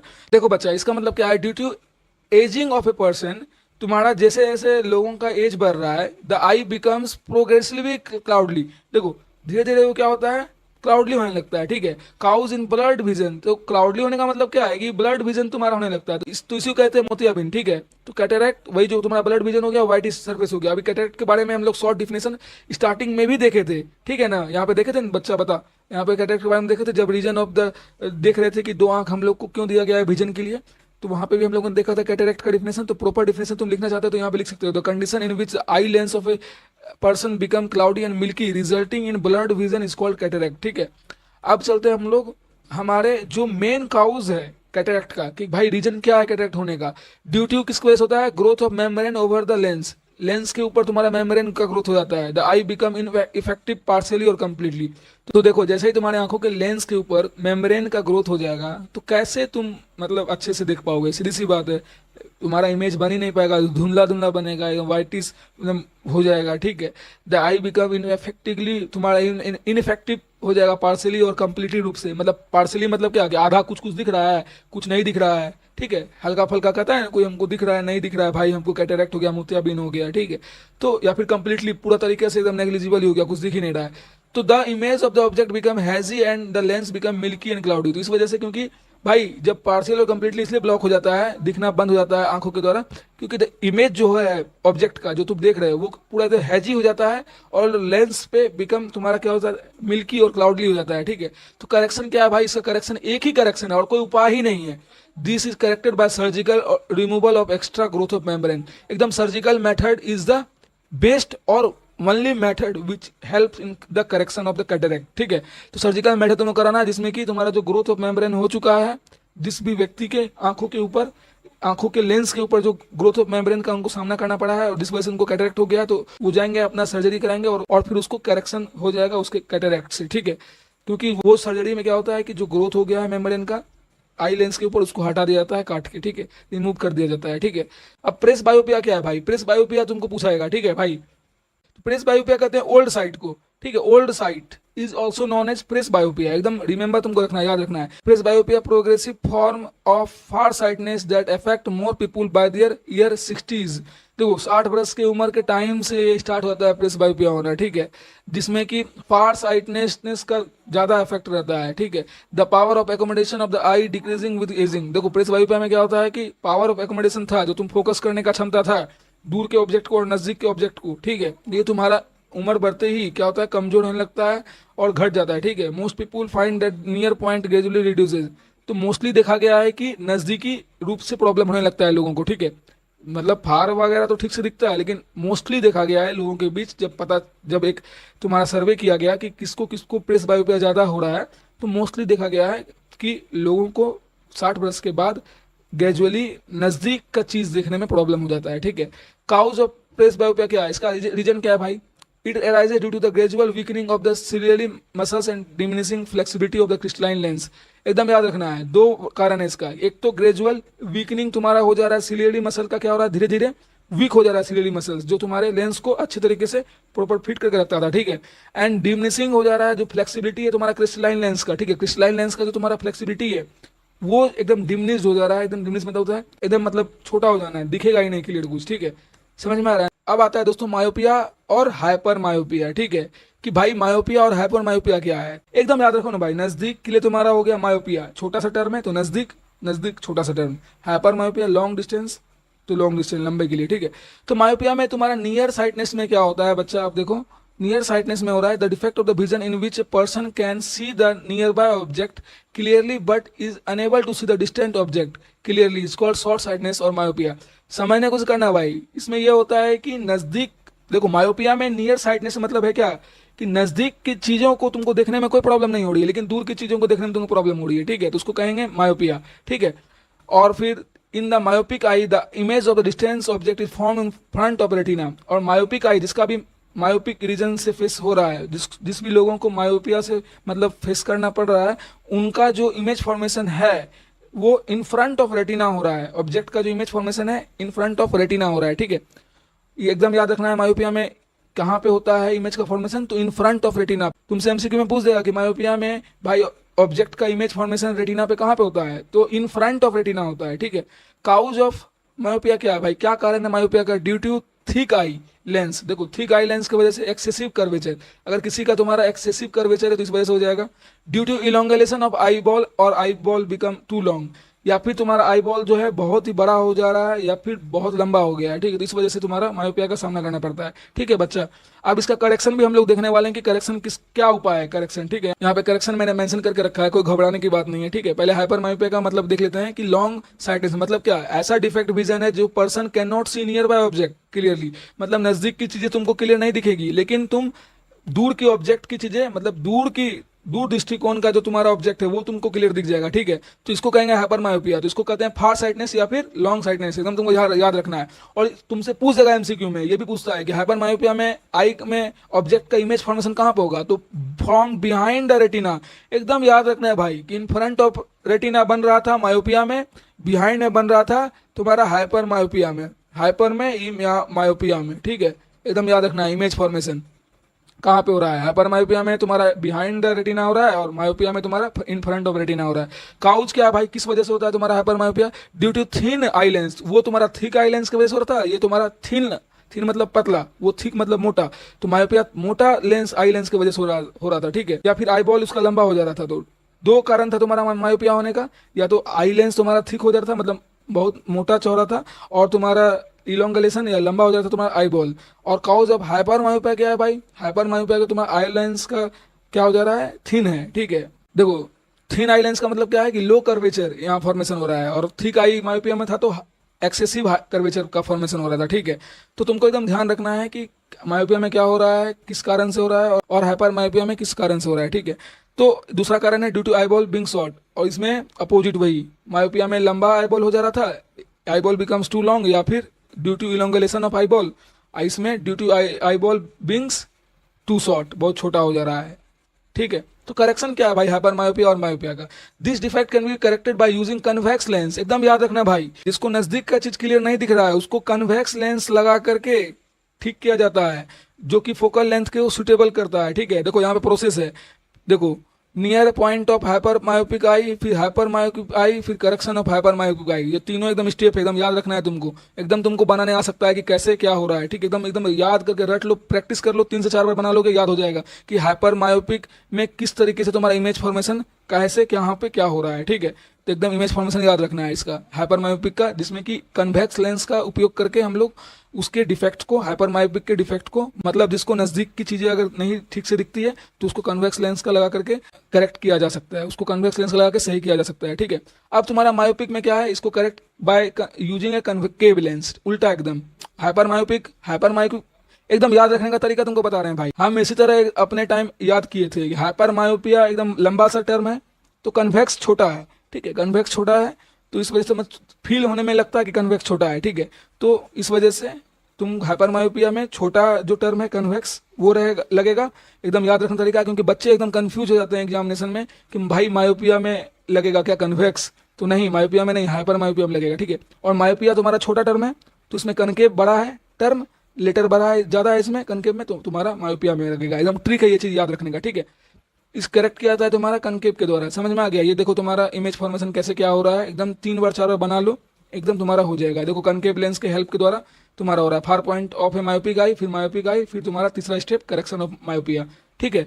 एकदम बहुत ही इंटरेस्टिंग ये दोस्तों मतलब टॉपिक था। तो अभी हम स्टार्ट करने वाले हैं हमारा refraction of light through a prism, ठीक है। तो मैंने दोस्तों ये जो रिफ्रैक्शन टर्म है, मैंने इस टर्म का बहुत अच्छे से जो मीनिंग है वो reflection and refraction of A light, जो तुम्हारा चैप्टर है, लाइट चैप्टर जो तुम्हारा है, पहला चैप्टर फिजिक्स का 10th का, मैंने बता के रखा है, तुम जाके देख सकते हो उस लेक्चर को भी, बहुत ही ईजी है। रिफ्रैक्शन मतलब क्या होता है, जब लाइट रे तुम्हारा बेंडिंग होता है, स्ट्राइक करता है सरफेस पे, ठीक है, और फिर वन मीडियम से अनदर मीडियम में तुम्हारा चला जाता है, क्योंकि उसका डेंसिटीज डिफरेंस रहता है, ठीक है, due to their different densities की वजह से, ठीक है। When light rays bending from one medium to another medium, ठीक है दोस्तों, due to their different densities, तो उसको कहते हैं रिफ्रैक्शन, ठीक है ना। तो वन मीडियम से तो दूसरे मीडियम में तुम्हारा लाइट रेज जा रहा है, तो light rays through a prism, prism से कैसे क्या होगा भाई, अब हम लोग अब देखने वाले हैं इस लेक्चर में, ठीक है। तो देख सकते हो तुम दोस्तों कि refraction of A light through a prism जो तुम्हारा यहाँ परफॉर्म करके दिखाया गया है, एनसीईआरटी का तुम्हारा है, तुम बुक खोल के भी देख सकते हो, ठीक है। तो बुक खोल के देखने की जरूरत नहीं पड़ेगा, यहाँ पे मैंने प्रोवाइड करके रखा है, देखते हुए चलो, समझते हुए चलना, ठीक है। देखो यहाँ पे एक लाइट तुम्हारा आया, ठीक है, देखो पीई जो तुम्हारा है, पीई, ठीक है, ये तुम्हारा इंसिडेंट रे है, ठीक है, इंसिडेंट रे है जो कि जा रहा है, और फिर तुम्हारा ईएफ, ये जो तुम्हारा है ईएफ, रिफ्रैक्टेड रे, लाइट रेज गया प्रिज्म पे, मतलब स्ट्राइक किया और तुम्हारा रिफ्रैक्टेड हुआ, रिफ्रैक्शन यहाँ पे हुआ, ठीक है। जैसे ही रिफ्रैक्शन हुआ, ये फिर उसके बाद क्या हो गया, देख सकते हो तुम, देख सकते हो तुम, एफ एस तुम्हारा क्या होगा, इमरजेंट रे, एकदम इमर्ज कर गया इधर साइड, ठीक है। और फिर तुम देखो एंगल ए यहाँ पे क्रिएट हो रहा है, तुमको दिख रहा है कि नहीं, एंगल ए यहाँ पे क्रिएट हो रहा है, ये क्या है, ये एंगल ऑफ द प्रिज्म है, ठीक है। और एंगल आई तुम्हारा जानते ही हो क्या होता है, एंगल ऑफ इंसिडेंस होता है, और angle of refraction angle r तुम्हारा होता है जो कि इधर साइड बन रहा है, ठीक है। और फिर एंगल ऑफ इमरजेंस होता है जो कि तुम्हारा इधर साइड बन रहा है, जिधर एफ एस तुम्हारा इमरजेंट रे जिधर साइड है उधर तुम्हारा एंगल ऑफ इमरजेंस बन रहा है, जिधर तुम्हारा ई एफ है मतलब कि रिफ्रैक्टेड रे है उधर तुम्हारा एंगल ऑफ रिफ्रैक्शन बन रहा है, और जिधर तुम्हारा इंसिडेंट रे है उधर तुम्हारा एंगल ऑफ इंसिडेंस बन रहा है, ठीक है। तो एकदम तुमको प्रिज्म में कैसे कहाँ पे क्या बन रहा है ये तुम्हें एकदम याद रहना चाहिए, एग्जामिनेशन में आ सकता है इसको तुमको पूरा बनाने के लिए, एक्सप्लेन करने के लिए, ठीक है, 5 मार्क्स में या 3 मार्क्स में, ठीक है। और फिर तुम्हारा एंगल डी क्या है भाई, एंगल डी तुम देख रहे होगे यहाँ पे क्रिएट हो रहा है, ठीक है। तो एंगल डी तुम्हारा एंगल ऑफ डेविएशन है, क्योंकि देखो जैसे ही लाइट रे तुम्हारा ऐसे जा करके फिर ऐसे तुम्हारा फिर इमरजेंस हो रहा है, तो एक जो तुम्हारा इमेजिनरी एंगल ऑफ डेविएशन है वो क्रिएट हो रहा है, ठीक है। वो तुम्हें अभी तुरंत सब चीज पता चलेगा, और जैसे जैसे इसको कॉन्सेप्ट को क्लियर करते हुए चलेंगे तो, ठीक है दोस्तों। तो ये तुमको एकदम प्रैक्टिस होना चाहिए, डायग्राम कैसे कहाँ पे क्या जा रहा है, कैसे क्या करना है, ऐसे एक तुम्हारा जा रहा है, फिर उसके बाद ये ऐसे तुमको एकदम ध्यान रखना है, और ऐसे जा रहा है, और कैसे क्या इमेजिनरी बन रहा है, ठीक है, ये सारा तुमको एकदम ध्यान देना है, ठीक है बच्चा। फिर उसके बाद तुम आराम से सारा चीज क्रिएट कर सकते हो कि एंगल ऑफ इंसिडेंस किधर है, एंगल ऑफ तुम्हारा रिफ्लेक्शन किधर है, और फिर तुम्हारा एंगल ऑफ इमरजेंस और एंगल ऑफ डेविएशन किधर है, ठीक है। देखो अब तुमको मैंने देके रखा है ग्लास प्रिज्म का कैसे तुम्हें डायग्राम बनाना है, और ग्लास प्रिज्म का अगर डायग्राम तुम्हें कॉन्सेप्ट ध्यान में रखना है तो तुम्हें पता रहना चाहिए कि angle of prism glass prism कहाँ पे होता है। जो टॉप में तुम देख रहे हो एंगल ऑफ प्रिज्म ये तुम्हारा है, ठीक है, और फिर रिफ्रैक्टिंग सरफेस तुम्हारा इधर साइड है दोनों तरफ, और बेस तुम्हारा ये है, ठीक है। तो रिफ्रैक्टिंग सरफेस जहां पे तुम्हारा लाइट रिफ्रैक्ट कर रहा है, अभी तुरंत देख रहे थे ना कि ऐसे गया इंसिडेंट रे, रिफ्रैक्ट किया तो रिफ्रैक्टेड रे बना, फिर उसके बाद इमरजेंस रे तुम्हारा बना, ठीक है। तो तुम्हारा जो भी रिफ्रैक्शन हो रहा है ये जाके स्ट्राइक कर रहा है लाइट रे रिफ्रैक्टिंग सरफेस ऑफ प्रिज्म पे, ठीक है, जो भी प्रिज्म का रिफ्रैक्टिंग सरफेस है, ठीक है ना दोस्तों। अब हम लोग दोस्तों मेन टर्म पे आते हैं जो refraction of light through prism में तुम्हें जानना चाहिए, ठीक है। स्पेक्ट्रम क्या होता है, अभी स्पेक्ट्रम का चर्चा बहुत ज्यादा होने वाला है, स्पेक्ट्रम के बारे में हम लोग अभी हर जगह ज्यादा ज्यादा देखने वाले हैं, ठीक है, स्पेक्ट्रम की बातें होंगी। तो band of 7 different colours formed by splitting white light through a prism is called spectrum. देखो ये पूरा चैप्टर ना थ्योरी पे भी डिपेंड है और तुम्हें समझना है, ठीक है। तो बहुत ही इजी चैप्टर है ये, बस तुम्हें एकदम दिमाग से लेके सबसे चलना पड़ेगा, ठीक है। मैं अपने टाइम में ये जो भी नोट्स तुम लोगों को दे रहा हूँ ये सारा चीज मैंने अपने टाइम में खुद से बनाया था, और इसको बना के एकदम बोर्ड पे भी मैंने अपने क्लास में जाके बताया था, ठीक है, कि भाई ये सारा नोट्स सर ने बोला था कि अगर तुमने ऐसा बनाया है तो सारा चीज तुम खुद लिखा दो ताकि सारा कोई लिख ले, ठीक है। तो इसलिए the band of the 7 different colour form by splitting white light through a prism is called a spectrum. तो स्पेक्ट्रम किसको कहते हैं, एकदम डिफिनेशन पता चल गया कि जो बैंड है 7 डिफरेंट कलर्स का। अब देखो इधर साइड 7 डिफरेंट कलर का बैंड क्या है, ये जो तुम देख रहे हो बाबा ये तुम्हारा है 7 डिफरेंट कलर का बैंड, ठीक है, form by splitting white light. देखो व्हाइट लाइट जैसे तुम्हारा इधर साइड पर आ तो स्प्लिट हो गया, स्कैटरिंग ऑफ लाइट वही पढ़ने वाले हैं, ठीक है। अभी तुरंत हम लोग देखने वाले हैं विबग्योर के बारे में, कैसे डिस्पर्सन ऑफ व्हाइट लाइट जो तुम्हारा हो रहा है ग्लास प्रिज्म के थ्रू, तो व्हाइट लाइट जो ग्लास प्रिज्म के थ्रू हो रहा है तो विबग्योर का फॉर्मेशन कर रहा है, तो विबग्योर क्या होता है वो सारा चीज भी देखने वाले हैं, ठीक है। तो स्पेक्ट्रम में तुमको 2 चीज एकदम याद रखना है कि रेड कलर जो वो जो बैंड है तुम्हारा 7 कलर का, उसमें से जो रेड कलर है वो लीएस्ट डेविएट करता है, ठीक है, बहुत कम डेविएट करता है, जबकि वायलेट कलर जो है तुम्हारा वायलेट कलर ये तुम्हारा डिविएट करता है मोड्स, समझ आ रहा है ना, बहुत ज्यादा। मोस्ट करता है डेविएट्स वायलेट कलर और लीस्ट करता है तुम्हारा रेड कलर, ठीक है। एकदम इसमें कोई कंफ्यूजन नहीं रहना चाहिए, इसलिए मैंने देखो रेड और वायलेट का कलर भी देके रखा है, ठीक है, उसके टर्म में। Wavelength of A red colour is maximum, हमेशा याद रखना। अभी क्वेश्चन आएगा, अभी हम लोग जब पढ़ने वाले होंगे कि भाई ट्रैफिक रूल में क्यों रेड लाइट का उपयोग किया जाता है, क्यों नहीं ब्लू लाइट ही दिखा जाता है, तो वेवलेंथ की वजह से, ठीक है। कैसे भाई, वेवलेंथ जो तुम्हारा होता है, वेव जो फॉर्मेशन हो रहा है कर रहा है, वेव का जो फॉर्मेशन हो रहा है, वेव का जो लेंथ है तुम्हारा रेड लाइट का, वो क्या है, मैक्सिमम है, ठीक है। तुम दूर से भी जाते हो, तुम ट्रैफिक रूल्स को अगर तुम फॉलो करते होगे, 100% करना ही पड़ता होगा। जब तुम ट्रैफिक रूल्स को फॉलो करते हो तुमको दूर से ही दिख जाता होगा कि भाई लाल बत्ती जल रहा है, ठीक है। तो as a comparable green light, as comparable तुम्हारा येलो लाइट, रेड लाइट का जो तुम्हारा वेवलेंथ है वो मैक्सिमम होता है, ठीक है। और वायोलेट कलर का मिनिमम होता है। एकदम याद रखना है कि ये जो तुम्हारा सातों कलर का बैंड जो बन रहा है, एकदम याद रखना है बच्चा कि जो तुम्हारा सातों कलर का बैंड बन रहा है, इसमें से वायलेट का मिनिमम वेवलेंथ है। एमसीक्यूज में आ जाएगा, यहाँ पे दोस्तों क्वेश्चन आ रहा है, ठीक है। क्या एमसीक्यू आ रहा है यहाँ पे कि वायलेट का बहुत कम रहता है, मिनिमम रहता है वेवलेंथ, तो पूछ देगा किसका रहता है भाई मिनिमम वेवलेंथ, 4 ऑप्शन दे देगा, तो वायलेट एकदम याद रखना है। और फिर रेड लाइट का तुम्हारा मैक्सिमम होता है, तो ये याद रखना है, ठीक है। अब चलते हैं एंगल ऑफ डेविएशन के बारे में। अभी हम लोग देख रहे थे कि भाई हाँ, एंगल ऑफ डेविएशन का टर्म यूज हो रहा था कि आखिर ये एंगल ऑफ डेविएशन होता क्या है, ठीक है। The angle of deviation, the incident ray and the emergent रे in the diffraction through prism is called the angle of deviation. समझने की कोशिश करो बच्चा, यहाँ पे क्या हो रहा है कि जो एंगल क्रिएट हो रहा है between the incident ray and the emergent रे in the refraction through prism. देखो हमेशा याद रखना बच्चा कि रिफ्रैक्शन जो प्रिज्म के थ्रू हो रहा है, इमर्जेंट रे और इंसिडेंट रे के बीच का जो एंगल क्रिएट हो रहा है, ठीक है, उसको कहते हैं, यहाँ पे था ना तुम्हारा एंगल ऑफ डेविएशन डी, ठीक है, तो उसको कहते हैं तुम्हारा एंगल ऑफ डेविएशन। समझ में आया कि नहीं। प्रिज्म, प्रिज्म किसको कहते हैं भाई। अब प्रिज्म का मतलब क्या होता है, अभी हम लोग इतना पढ़ रहे थे कि प्रिज्म भाई प्रिज्म, तो प्रिज्म में सारा चीज देख रहे हैं, तो प्रिज्म का मतलब क्या होता है। तो प्रिज्म का मतलब है कि द ट्रांसपेरेंट ऑब्जेक्ट, ये तुम्हारा एक ट्रांसपेरेंट ऑब्जेक्ट है made of glass having 2 triangular ends, इसका 2 ट्रायंगुलर इंड्स है, देखो यहाँ पे देखो है ना ट्रायंगुलर इंड्स।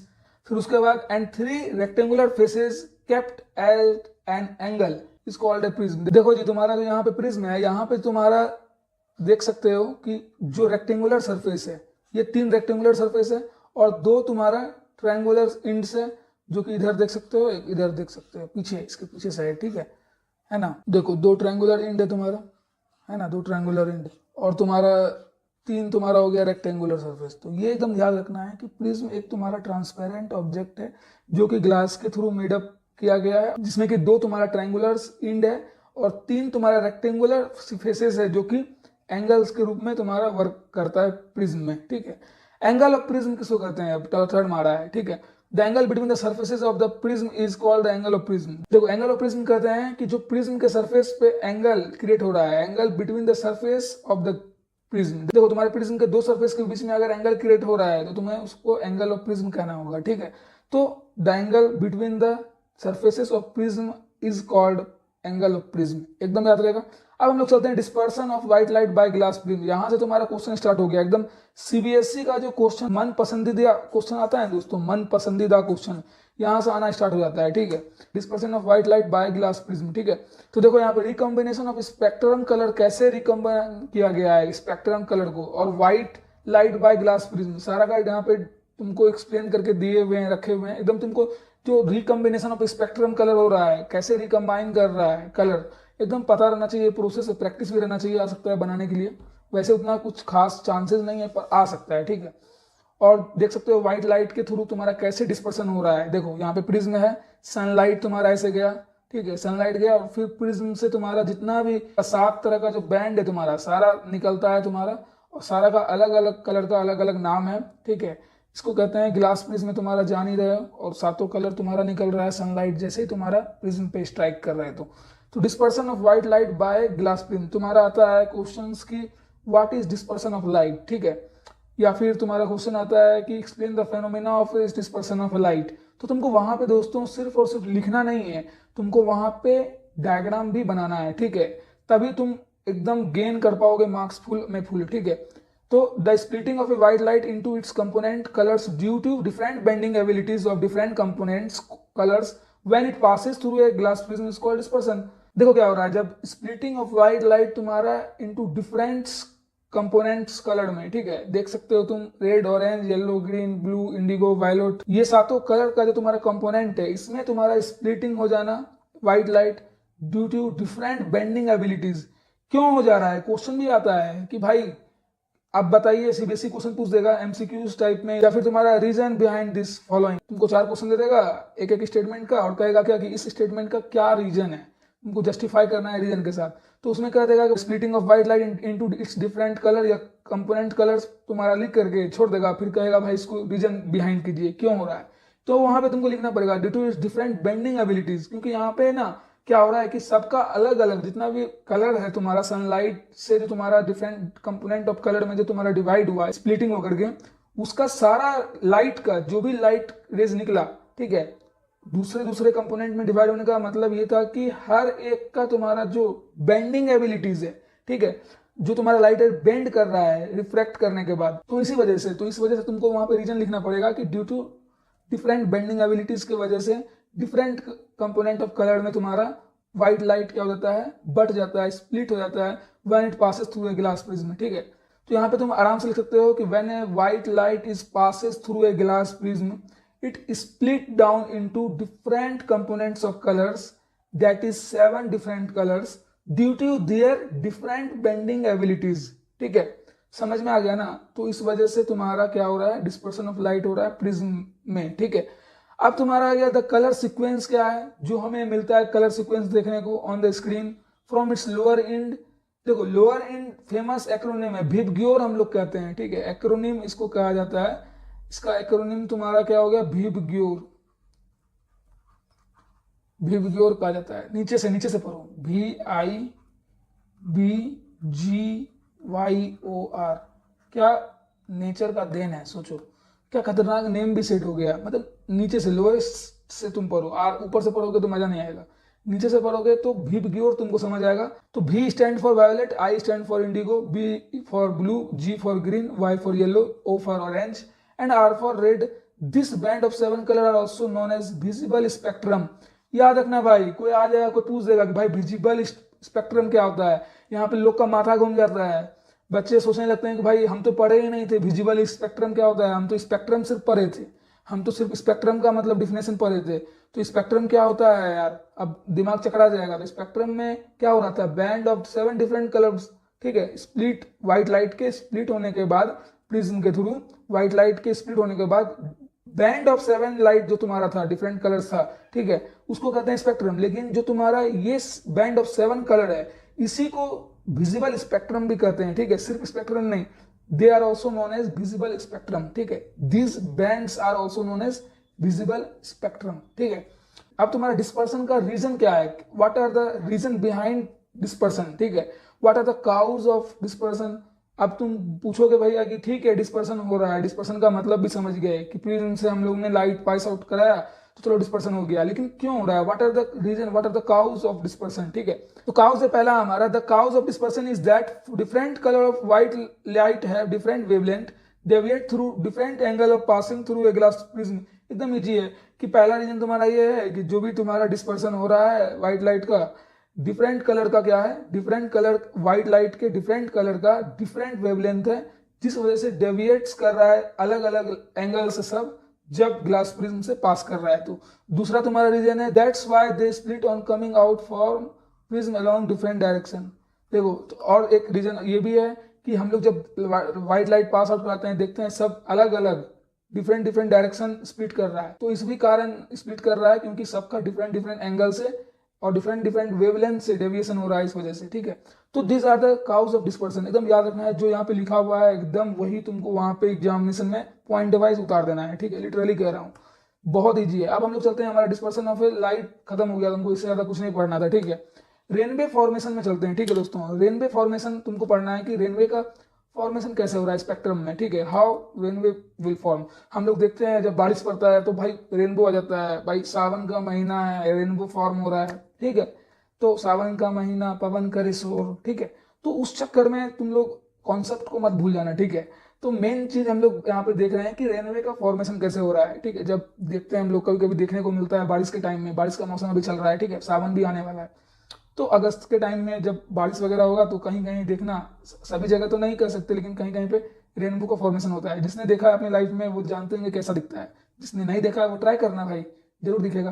देखो क्या होता है, यहाँ पे तुम देख सकते हो एक डायग्राम तुम्हें मैंने दे के रखा है कि ये जो सर्कल कलर का जो है, ये सर्कल क्या है, ये एक ड्रॉपलेट्स है, जो तुम्हारा रेन ड्रॉप गिर रहा है ऊपर से, जो गिर रहा है पानी क्लाउड से पानी बरस रहा है, तो वो जो एक ड्रॉप है, एक ड्रॉप, एक बूंद सिर्फ, उस बूंद का ड्रॉप में क्या हो रहा है कि एक तरफ सनलाइट जा रही है, ठीक है। यहाँ पे समझने का कोशिश करना है, ठीक है। एक तुम्हारा रेन ड्रॉप थी, ठीक है, रेन ड्रॉप थी, यहाँ पे क्या हुआ, सनलाइट भी तुम्हारा आकर के उस रेन ड्रॉप में रिफ्लेक्ट कर गया, मतलब जो तुम्हारा सनलाइट है वो तुम्हारा रेन ड्रॉप से टकरा गया। अक्सर तो हम लोग देखते हैं जब बारिश होती है तो तुम्हारा बादल की वजह से सूरज छुप जाता है, ठीक है, लेकिन कहीं कहीं जब भी तुम्हारा रेन ड्रॉप, एकदम याद रखना भाई, जब भी रेनबो दिखेगा तो बारिश भी हो रही होगी और धूप भी हुआ होगा, ठीक है। इसलिए दोस्तों हम लोग बच्चे में सुनते थे कि भाई चेक करो ना, बारिश हो रहा है तो धूप है क्या, देख के आओ तो थोड़ा सा, ताकि रेनबो रेनबो निकलेगा। हम लोग एक्साइटेड हो जाते थे, ठीक है, तुम लोग भी एक्साइटेड हो जाते होगे। तो वही चीज है कि जब भी तुम्हारा रेनबो दिखेगा तो उस समय सिचुएशन ये है कि भाई सनलाइट होना जरूरी है। सनलाइट अगर छुपा होगा तो रेनबो होने का पॉसिबिलिटीज एकदम 99.9% नेग्लिजिबल है, मतलब है ही नहीं, ठीक है।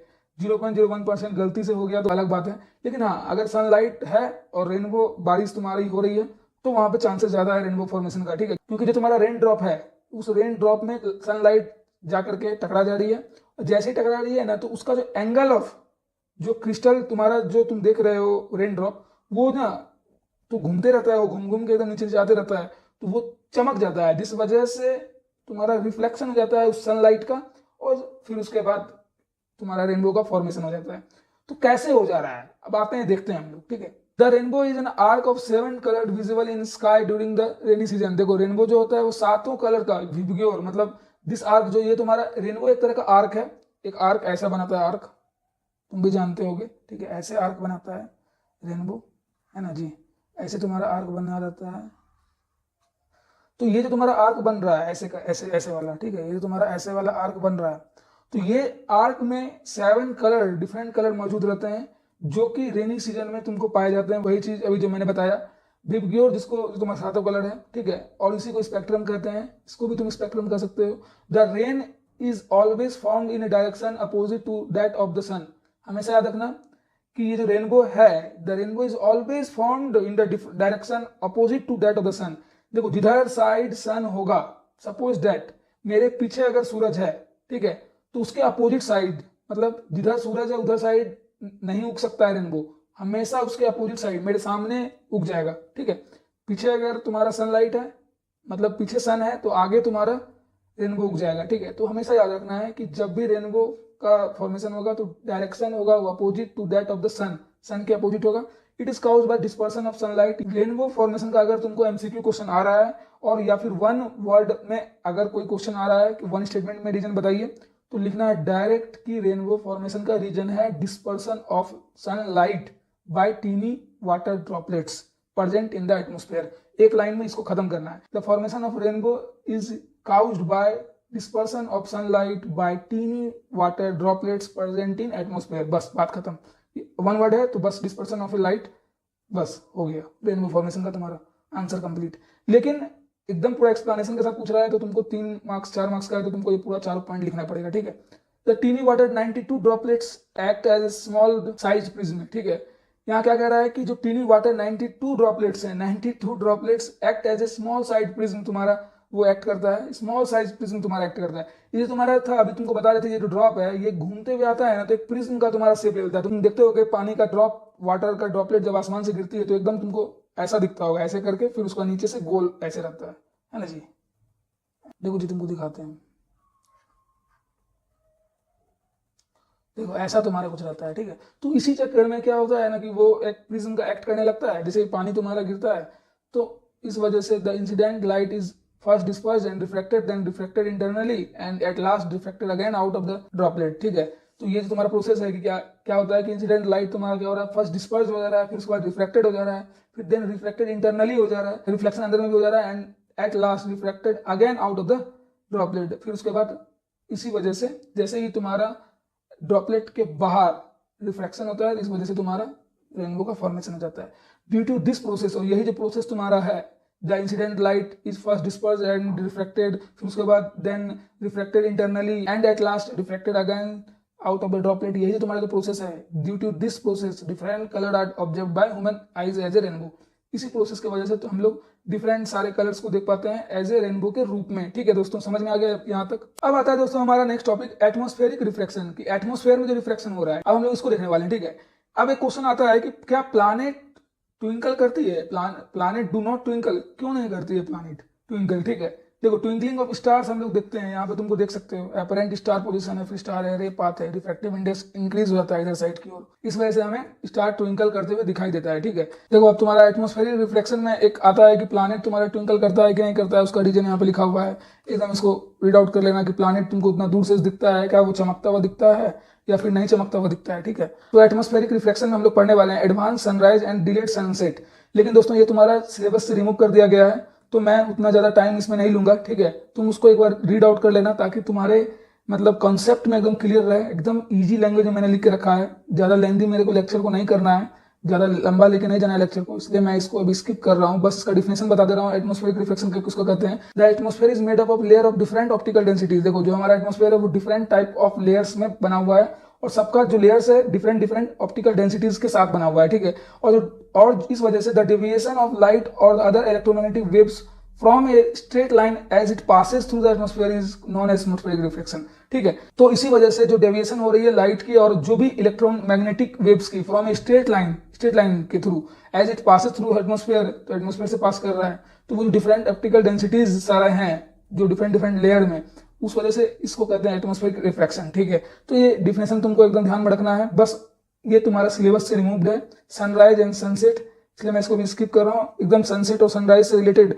अगर तुमको पढ़ना है तो बस इतना जो लिखा हुआ है बस उसको एकदम पढ़ लो, इसी से क्वेश्चन आता है, नहीं तो क्वेश्चन आने वाला नहीं है इससे बाहर। ठीक है, तो देखो दोस्तों अब हमारा आ गया नेक्स्ट टॉपिक की star appears higher than they are actually are, जो कि मतलब बहुत ज्यादा हायर दिखता है स्टार, जो कि एक्चुअली में ऐसा नहीं है।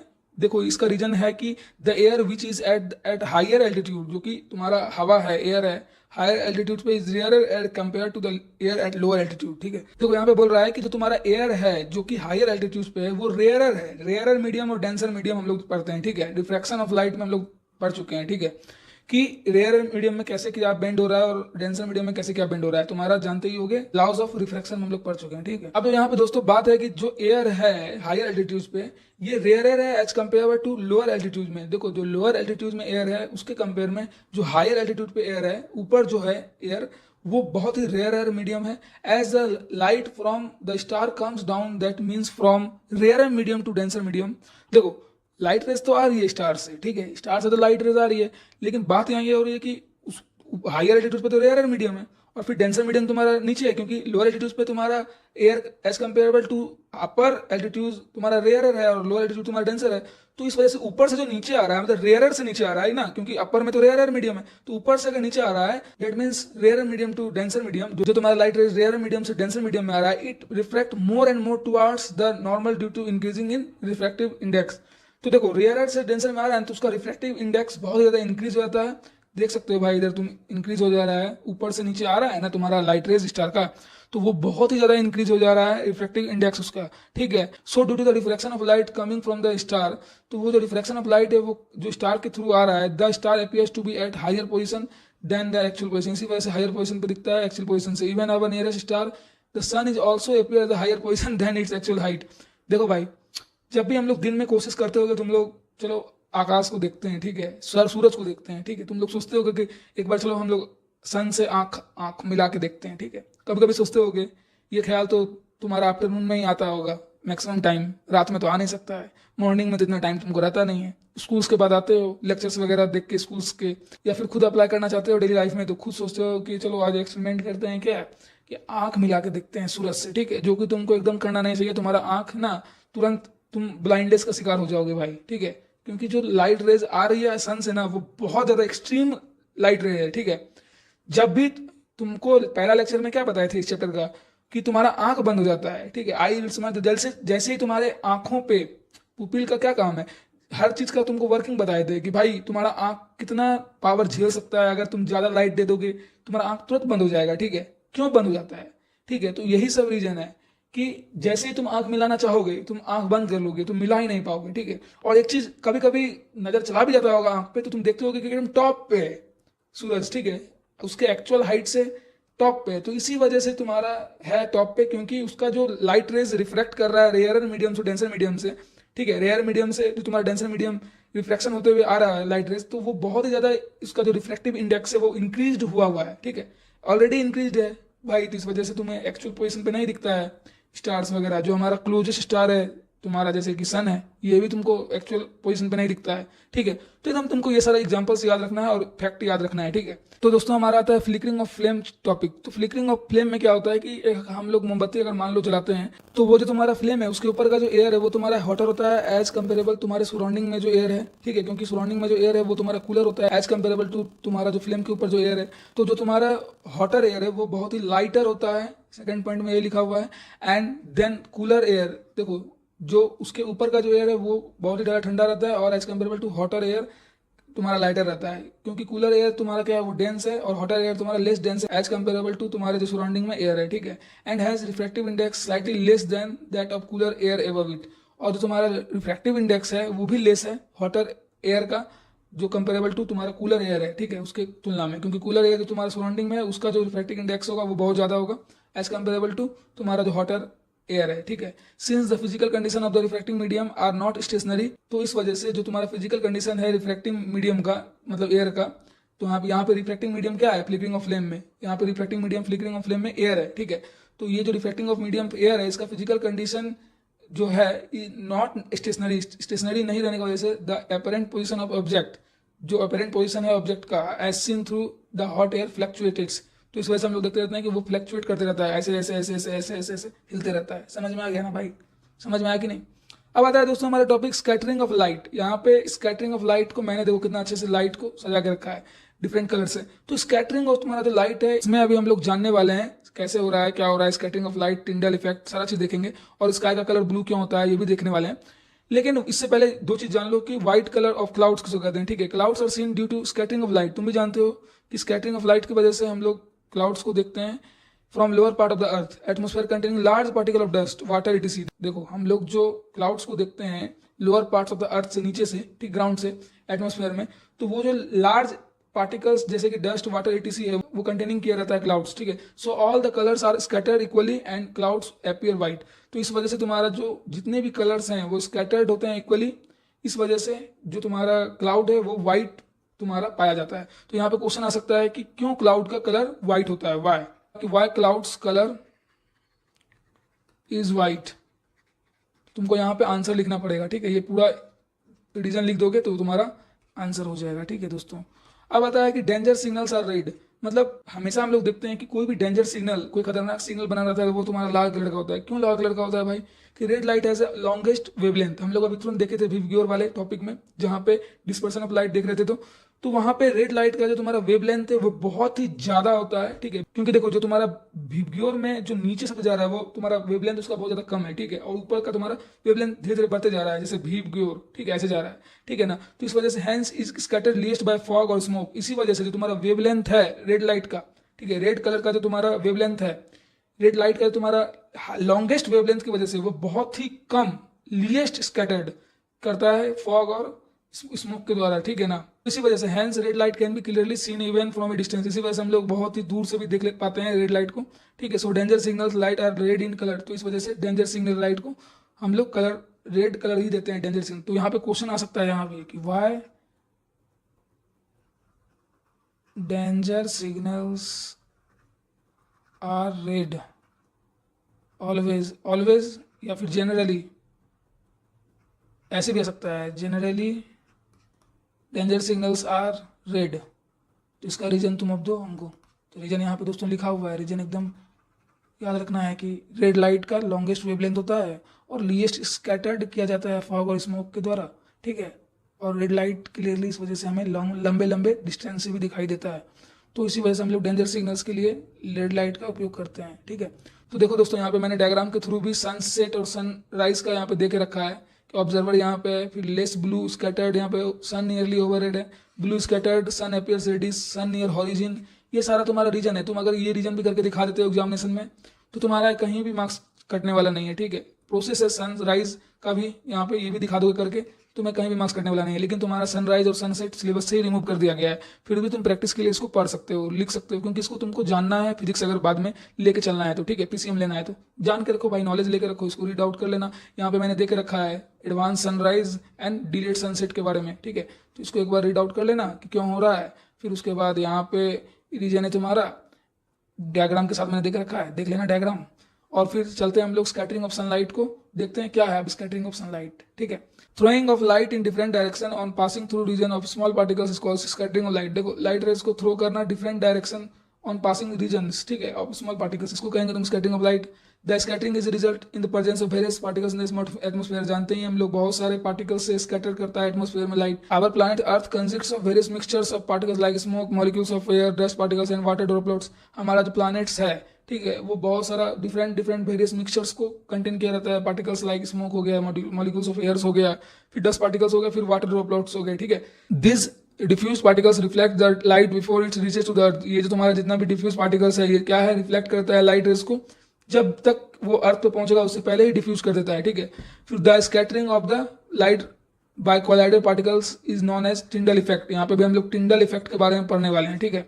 टिंडल इफेक्ट का तुम डिफरेंशिएशन भी लिख सकते हो कि जो scattering of light by colloidal particles के द्वारा जो स्कैटरिंग ऑफ लाइट हो रहा है उसको कहते हैं Tyndall effect. The size of the particles determine the colour of the scattered light. एकदम याद रखना भाई कि जो साइज है स्कैटरिंग ऑफ लाइट, जो स्कैटरिंग ऑफ सनलाइट हम लोग पढ़ते हैं, उसमें जो स्कैटर्ड होगा लाइट वो डिटरमाइन किसके द्वारा किया जाता है। देखो जो साइज ऑफ पार्टिकल्स है वो डिटरमाइन करता है कि कैसा मतलब कलर होगा स्कैटर्ड लाइट का, ठीक है। अगर तुम्हारा साइज इतना छोटा है तो उसका डिफरेंट तुम्हारा कलर होगा स्कैटर्ड लाइट का। अगर तुम्हारा साइज इतना बड़ा है पार्टिकल का तो उसका कलर डिफरेंट होगा स्कैटर्ड लाइट का, ठीक है। तो साइज ऑफ द पार्टिकल मतलब डिपेंड करता है स्कैटर्ड लाइट के फॉर्मेशन पे, मतलब स्कैटर्ड लाइट डिपेंड करता है साइज ऑफ द पार्टिकल्स पे। तो समझ में आया कि नहीं आया कि मतलब साइज ऑफ द पार्टिकल तुम्हारा है डिटरमाइन करता है colour of the scattered light को। अब आता है टिंडल इफेक्ट के बारे में हम लोग देखते हैं। अभी तो डिफिनेशन देखे थे जो स्कैटरिंग ऑफ लाइट तुम्हारा हो रहा है कोलाइडल पार्टिकल्स के द्वारा, उसको कहते हैं टिंडल इफेक्ट। अब यहाँ पे फिर से मैंने एक पॉइंट लिख के रखा डिफिनेशन के लिए कि the scattering of light by colloidal particles in their path, एकदम याद रखना है, इन देयर पाथ यहाँ अटैच कर देना इस डिफिनेशन में, हो गया टिंडल इफेक्ट इसको कहते हैं। तो अब टिंडल इफेक्ट होता क्या है? Tyndall effect discovered that when white light is pass through a clear liquid having small suspended particle in it. देखो जब व्हाइट लाइट को पास किया जा रहा है थ्रू ए क्लियर लिक्विड में, ठीक है, हैविंग जो स्मॉल सस्पेंडेड पार्टिकल इसमें है, ठीक है। The blue colour of white light having shorter wavelength, और जो ब्लू कलर तुम्हारा है व्हाइट लाइट का उसका शॉर्टर वेवलेंथ है, scatter much more than the red colour having larger wavelength, ठीक है।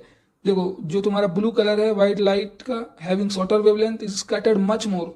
हमेशा याद रखना कि जो तुम्हारा ब्लू कलर जो है जिसका हैविंग मतलब वो उसका वेवलेंथ बहुत ही कम है, वो बहुत ज्यादा स्कैटर करेगा एज कम्पेरेबल टू जो रेड लाइट जिसका तुम्हारा लार्जर वेवलेंथ है, ठीक है। तो रेड लाइट जो तुम्हारा जिसका ज्यादा वेवलेंथ है वो बहुत ही कम स्कैटर करेगा, इसी वजह से हम लोग उसको डेंजर सिंबल में भी उपयोग करते हैं रेड लाइट को या रेड कलर को, ठीक है। और क्योंकि वो दूर दूर तक हम लोग को दिखाता है, बहुत डिस्टेंस से भी हम लोग देख लेते हैं, क्योंकि लीस्ट स्कैटर्ड किया जाता है स्मॉग और फॉग वाले सीजन में भी, तो इसलिए हम लोग उसको लॉन्ग डिस्टेंस में ट्रैफिक वाले रूल्स में भी यूज करते हैं, ठीक है, ताकि एक्सीडेंट वगैरह से बच जाए, ठीक है ना भाई। लेकिन जो तुम्हारा ब्लू कलर लाइट है वो तुम्हारा स्कैटर मच मोर बहुत ज्यादा स्कैटर करता है एज कम्पेरेबल टू तुम्हारा रेड कलर से, क्योंकि तुम्हारा ब्लू कलर का जो वेवलेंथ है वो कम होता है और रेड कलर का वेवलेंथ ज्यादा होता है, ठीक है। देखो अब हमारा आता है colour of the sky is blue. हमारा जो स्काई का कलर है वो ब्लू है। क्यों है भाई ब्लू? ब्लू कलर है as a shorter wavelength than red. देखो ब्लू कलर का जो है ना वेवलेंथ बहुत शॉर्टर होता है, अभी तुम बताए थे रेड के comparable. So according to Rayleigh's scattering law, एकदम याद रखना भाई, ये जो है रेलिक स्कैटरिंग लॉ,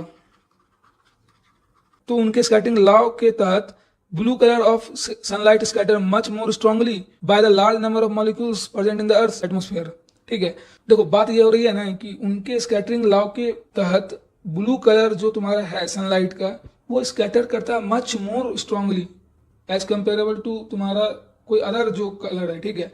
इसलिए जो लार्ज नंबर ऑफ मॉलिक्यूल्स जो प्रेजेंट अर्थ एटमॉस्फेयर है वो बहुत ही ज्यादा स्कैटर्ड होते हैं ब्लू कलर से, तो इसलिए हमें सब चीज ब्लू ब्लू दिखता है, ठीक है। Hence the sky appears blue on the surface of the moon. देखो on the surface of moon यहाँ पे तुलना किया गया मून के कंपेरेबल कि on the surface of moon there is no atmosphere, वहां पे कोई एटमॉस्फेयर नहीं है, तो इस वजह से therefore the scattering of phenomena does not occur on the moon. तो इस वजह से स्कैटरिंग फेनोमेना वहां पे परफॉर्म नहीं हो सकता है और नहीं किया जा सकता है, क्योंकि वहां एटमॉस्फेयर ही नहीं है मून पे।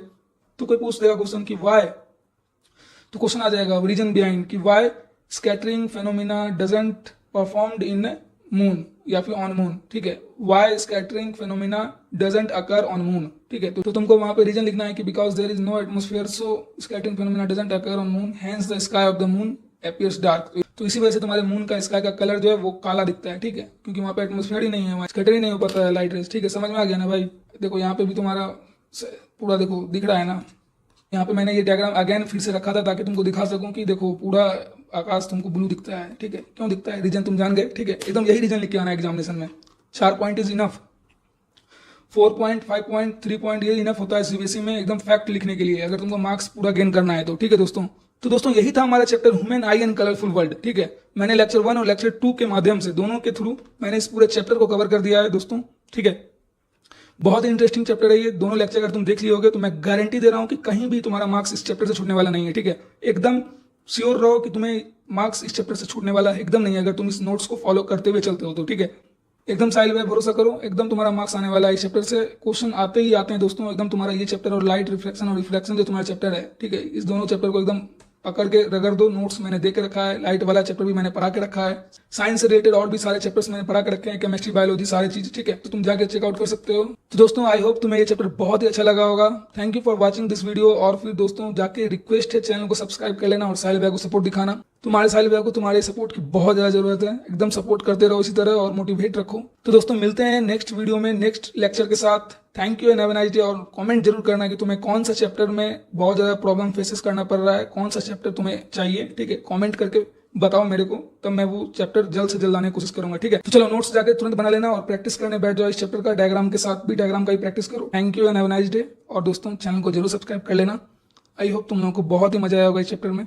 चलो मिलते हैं नेक्स्ट वीडियो में। Thank you and have a nice day.